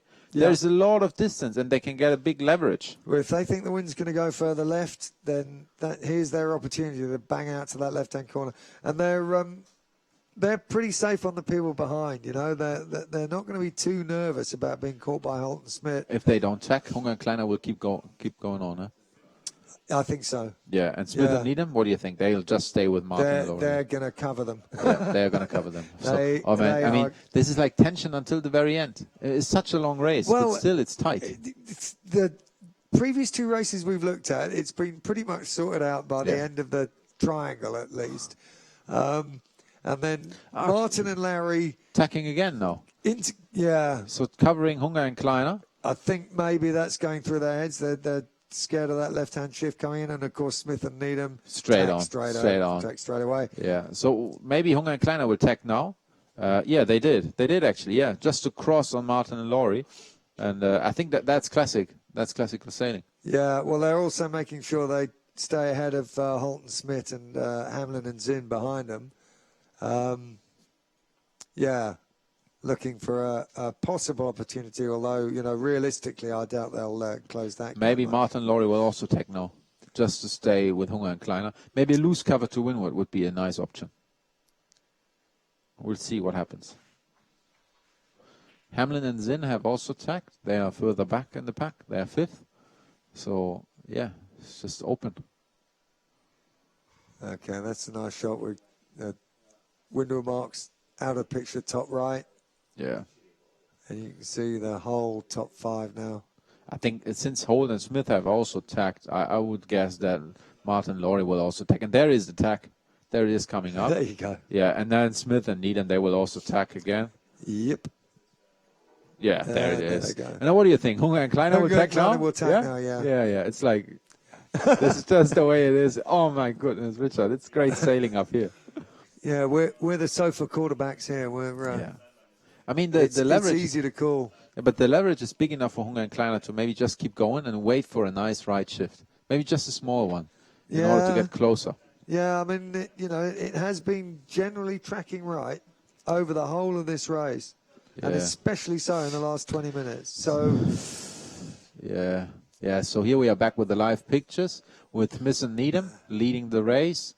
They were handed a get out of jail free card there by Martin and Larry. Very unusual. Yeah, but they did nicely, yeah. They did nicely. Oh yeah, they capitalised. They made sure they were in the position to take advantage of the opportunity that was offered them. What do you think is different now since the wind is lighter? What is changing when you sail the boat? They're more powered up. They can hold more power in the main. You can see from here, even though we're looking straight out the main, you can see they've got a straighter leach. What do you mean straighter? Like the mast is more upright? No, the leach, the back end of the main is more under control. When it was windy, you could see the whole top part of it was twisting away. Yeah. And right now they're trying to hold more power in it. And still driving the boat real fast. Look at that crew, arms above the head. Yeah, that's 505 crew's arms weigh about 10 kilos each. The further outboard you can get them, the better. Yeah. But they're only going like 7 knots upwind at the moment. So the crease and wind really hurt them. And if we look at the distance, then we see that Hunger and Kleiner, they are quite a bit back from the others. So it's too much. I don't think they will be able to catch it. I don't think, Hunger is a realistic guy. He's going to know that it's very unlikely he'll pass them. He's got a loose cover on both Holt and Smith and Hamlin and Zinn, so he's going to be happy just to carry on like that. So they just carry on at the moment, isn't it? Yeah, he's controlling the people behind him, and he hasn't got much chance of passing the people in front. And similarly in the top two, Smith and Needham is controlling Martin and Lowry. He's not going to let them escape to the right of him, which is how they got past him on the last beat. He's just going to carry on sailing the same direction as him and consolidating his lead. Yeah. So this is sort of a drag race now. We just have to stay focused after such a long day of racing. Absolutely, yes. As you get physically tired, your brain gets tired as well, and it is easy to make mistakes. And if you're physically tired, you could be stumbling around the boat. I mean, I think tired. These guys are fit enough and smart enough not to make any big errors. Like the commentary is making me tired, actually. How about them, man? It's long races. It's long race in the 505. Really challenging. Yeah, they're working hard for damn sure. Right, let's have a look at the overall. So, Martin and Larry in a really strong position here. They're having dropped their 2 tough results from the beginning of the week. They're on a total of 11 points. And then it gets really 6 races. Then it gets really tight, isn't it? So one more race tomorrow, which they will hope to count, because they'll hope it's better than their 33rd they're dropping. But they've got a 20-point lead over Batchelor and Pascoe. But you can see these last few races have brought Holt and Smith, current world champion, Mike Holt and Smith, right up now. They've got a 1-point advantage over Pinnell and Davis, who have a 1-point advantage over Moore and Butner. So even Hunger and Kleiner, they could potentially win silver, isn't it? I mean, they could, yeah. Yeah. These are the positions we're looking at if it finishes. If this race finishes now. Yeah, I mean they could actually even win if there was a problem with Martin and Laurie. But if Martin and Larry had to count their 33rd for sure, then it opens it right up. But, so everything is still up for grasp. Well, I mean. Batchelor and Pascoe have an opportunity to do a job on them. Yeah, they've their worst discard at the moment is 14. 14. So they are sitting very, very strong. So they could savagely attack Martin and Larry on the after the start. It's more difficult. That's the other thing with a gate start. It's much more difficult to do a job on someone at the start. True. With a line start, you can take somebody out relatively easily. With a gate start, your only real opportunity is to try to luff them into the committee boat. Yeah, I've never thought about it, but it actually gives the day tomorrow, like the last day, the last race, extra spice. Yes, yeah. It's it's by no means over. Martin and Larry in a very strong position, but they've got that really bad discard. Having said that, it's still tight behind Nathaniel and Sam. But one other thing I think is very interesting in this race, Bachelor and Pascoe, something happened that has never happened in this regatta before. They actually lost 2 places during the race. Can you believe it? They rounded the first mark in 15th. I mean, they caught up to 9, but now they are only sitting in 11th. Yes, they made a mistake on that second beat. They did, yeah. Pinnell and Davis got past them and got up to 6th. They've lost a place now as well. Yeah. Very unlikely, but that shows. It's much shiftier. This race is much shiftier than any other we've had. And tomorrow is supposed to be even more shifty, and I think perfect conditions for a final. Yeah, well, it'd definitely be interesting. It's very crowded for the 3rd place. There's 2 points between 3rd, 4th, and 5th, and they're only 4 points behind 2nd at the moment. Oh, very close. Very close. But what about this race? What's happening? Some boats went to the right. Did they gain a little bit, or like Pinnell and Davis? They went. If anything, it's a slight shift to the left during this beat, which has increased the advantage of Smith and Needham over Martin and Larry because they're a little bit further left. Yeah. So this race was interesting in the front because there were some position changes, but the other boats they are staying fairly the same. There's nothing is really happening, huh? Everybody seems to have figured it out, so to speak. Well, yeah. I mean, Hunger and Kleiner passed Holton Smith on the last beat. They gained 1 place. They gained 1 place. That's true. The gaps are big enough now, and the wind is light enough, and they're staying fairly close together. So there isn't the opportunity to make any big gains. Yeah, Hunger and Kleiner, they have tacked, and so do Martin and Laurie and Smith and Needham. Do we see a left-hand shift? Yeah, we do. We saw some left-hand shift. That's it's already started going back to the right, but that's they're getting. I think they're. How close are they to the ley line? Yeah, I think they are on the ley line. If we look at the SAP Sailing Analytics or get an aerial shot of the 3D graphics a little bit further out, then we can see they are on the ley line. Here's Smith and Needham. Yeah, they are now going for. But I think they tacked a little bit early. Since Martin and Laurie, they are now to windward of them, on their hips, so to speak. Huh? You see that? Yeah. Well, they're playing it safe. I think they're still laying. I think they're still on the ley line. Yeah, I mean that's interesting that they open the door in the last race. I mean in the last upwind. But not too bad though. I mean.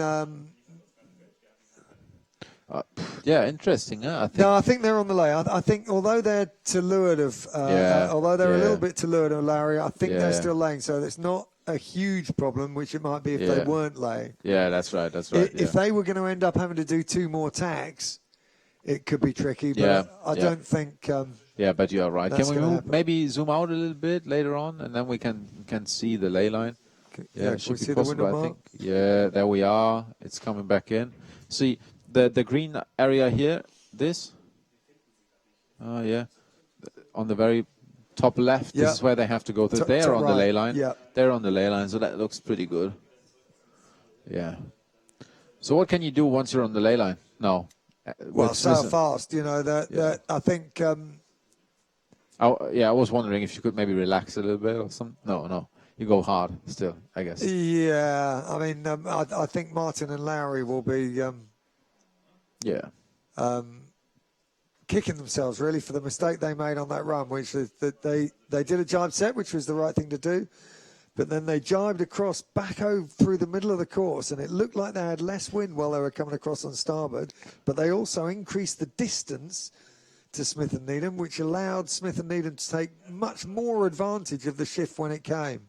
Yeah. Smith and Needham held them out to the ley line, in fact, which ended up being beyond the ley line because the wind shifted even more and they had to drop the kite, and that was it, race over for them. And they'll be kicking themselves, but they are still leading this regatta by 20 points, so they won't be too upset after today. Yeah, hopefully they are not. But in the end, everything can happen. You saw them; they were not doing too well in the light winds. Their biggest advantage is that Bachelor and Pascoe can't afford to sail too badly tomorrow because the people behind them are close. So they're not that susceptible to being jobbed by Batchelor and Pascoe because Batchelor and Pascoe, if they end up counting that 14th, that opens the door for Hunger and Klein, Holt, Smith, Hamlin and Zinn, and now Bowman Rose in the overall. Yeah, I think it's amazing what they did. I mean, Martin and Laurie, they were overall, I mean, they were 39th after 2 races, and then they climbed to 18, 9, 5th, 3rd, 2nd, and now they are 1st. So they're just going one way. It's amazing, really climbing. Yes, you can see the competitive performance on sapsailing.com. Yeah, you can. There you can go. Click the competitors analytics tag. But don't forget to select a few competitors before, otherwise you will get 130 competitors. Right. And maybe you only want to have one, like we have here. This is Smith and Needham powering for the victory in race number 8. More great drone footage here. A glorious day here at Weymouth and Portland National Sailing Academy. He's holding his Weymouth arm Bay. Yeah. Yeah, he's fully powered up. He knows he's on camera. That's why he's doing that. Look, fully posing. If you can see the drone, it can see you.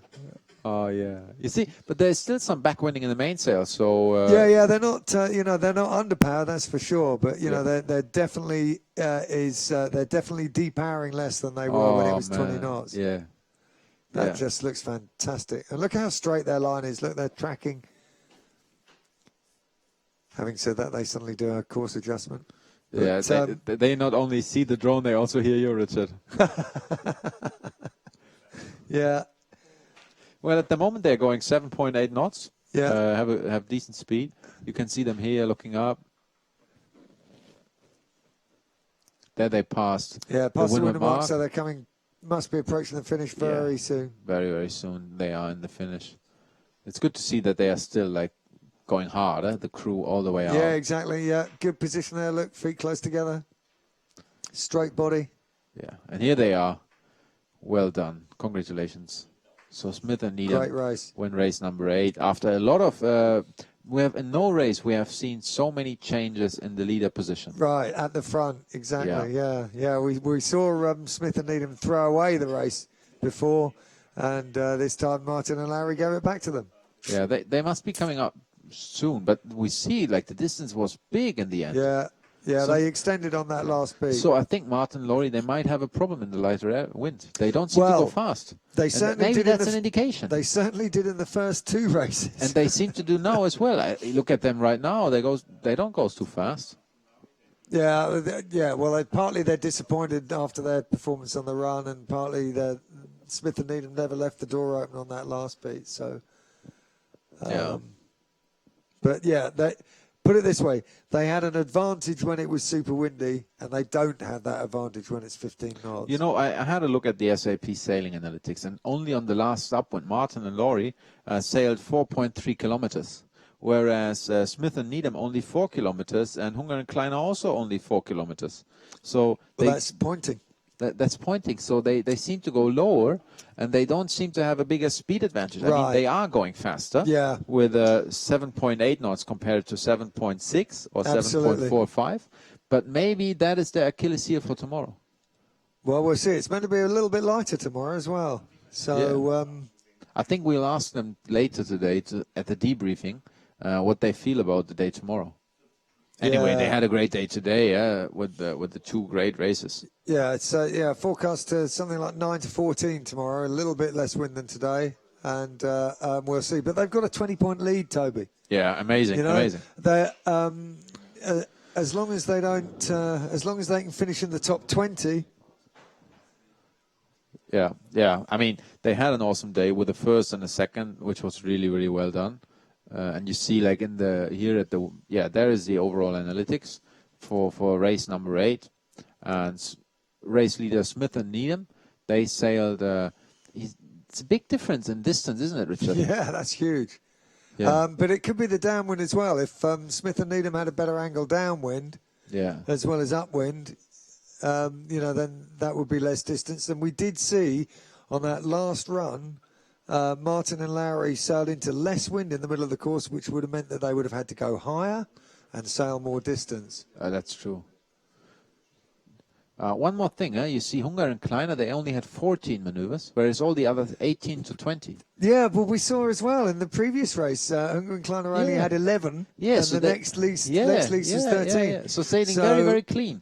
He's sailing clean. He's possibly thinking ahead quite a lot in order to avoid extra maneuvers. Right, and the other thing is he wasn't hitting corners. It wasn't like he was doing one tack beats.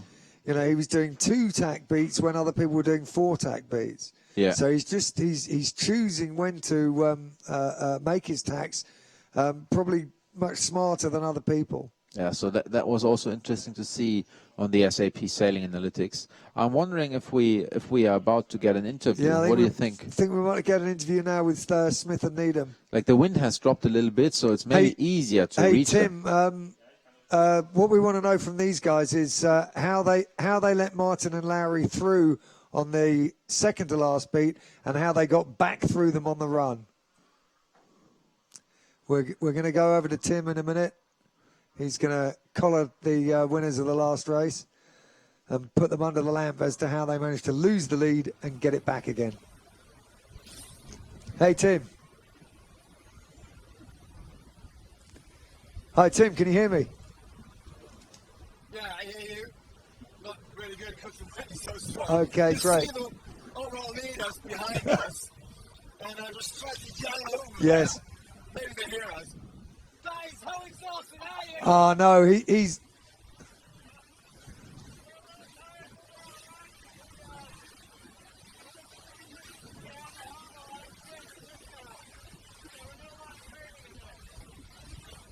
How was the race? How did you manage to make it to second place?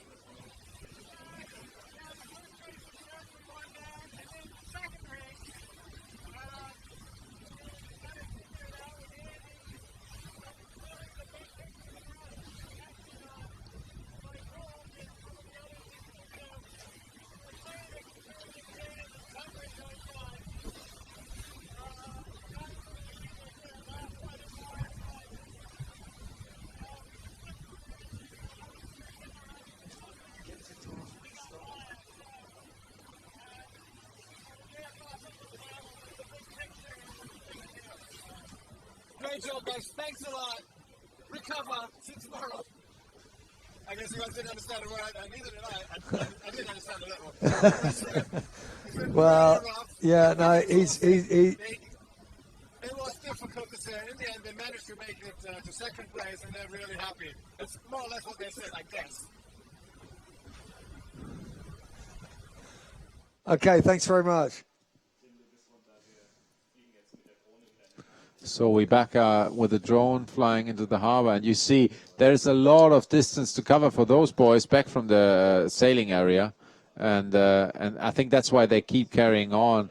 They just don't want to stop. It's been such a long day with a lot of tiring sailing, and there is another fact I think, and the back end of some of them might go on, and that is if you won the race or if you're first, now sailing in, you can actually take the time to look back and see those 130 505 sailing right behind you, and that's also a beautiful scene nobody wants to miss. Yes. Yeah, no, they're straight lining it in for the harbour entrance there, and then a short beat across the harbour back to the club, and a well-deserved shower and something to eat. So I think what we saw today was actually like the start was very critical, isn't it, Richard? Oh, well, yeah. I mean, it's always critical, but I think, as you pointed out, Toby, you know, one of those races, very shortly after the start, we could see from the SAP Analytics who the top 6 were, and 5 of the top 6, after just 30 seconds after the start, were the top 5 at the end of the race, and that itself is a perfect illustration of the importance of getting a good start. And then, getting up the beat okay, but just I think extraordinary. I think one of the special things about the gate start is you have to sail behind the gate boat and the wake it's causing. And it's very hard to practice this if you don't have a coach boat. And it's the most critical situation of the race. Absolutely, yeah. And as we saw, if anything, there were more mistakes on that the last gate start that we saw, we actually saw 3 or 4 boats spearing almost out of control as they hit that wake, and having a lot of trouble coping with it. And if you're slow at that point, the problem with the gate start is that the people who got a good start underneath you are giving you bad air, and then somebody sails over you, and now you've got a tack. And, of course, you're going to go behind the transoms of all the people who got a decent start. You're immediately down in the, 50s and 60s. Yeah, and if you want to sail for the victory of this World Championships, you need good starts. Yeah, absolutely. Yeah? You cannot afford to have one bad start. It's just a technique to be very close to the motorboat, isn't it? Yeah, exactly. And as we saw, the people who were doing it right were actually lined up as if they were going to sail into the side of the committee boat, and then just delayed pulling the trigger until they could accelerate and just clip the back. And it's also very hard. You have to have the trimmings correct immediately, isn't it? Yeah. Just to focus on full speed from second one. And to be ready for that hitting the wave and then getting the bad backwash. Okay. We'll be back tomorrow. The last race of this 2016 505 World Championship from Weymouth and Portland National Sailing Academy. The last race will be starting at 12 o'clock, and we'll be back with you just before that. It's Richard Parslow and Toby Shadowalt saying goodbye for now.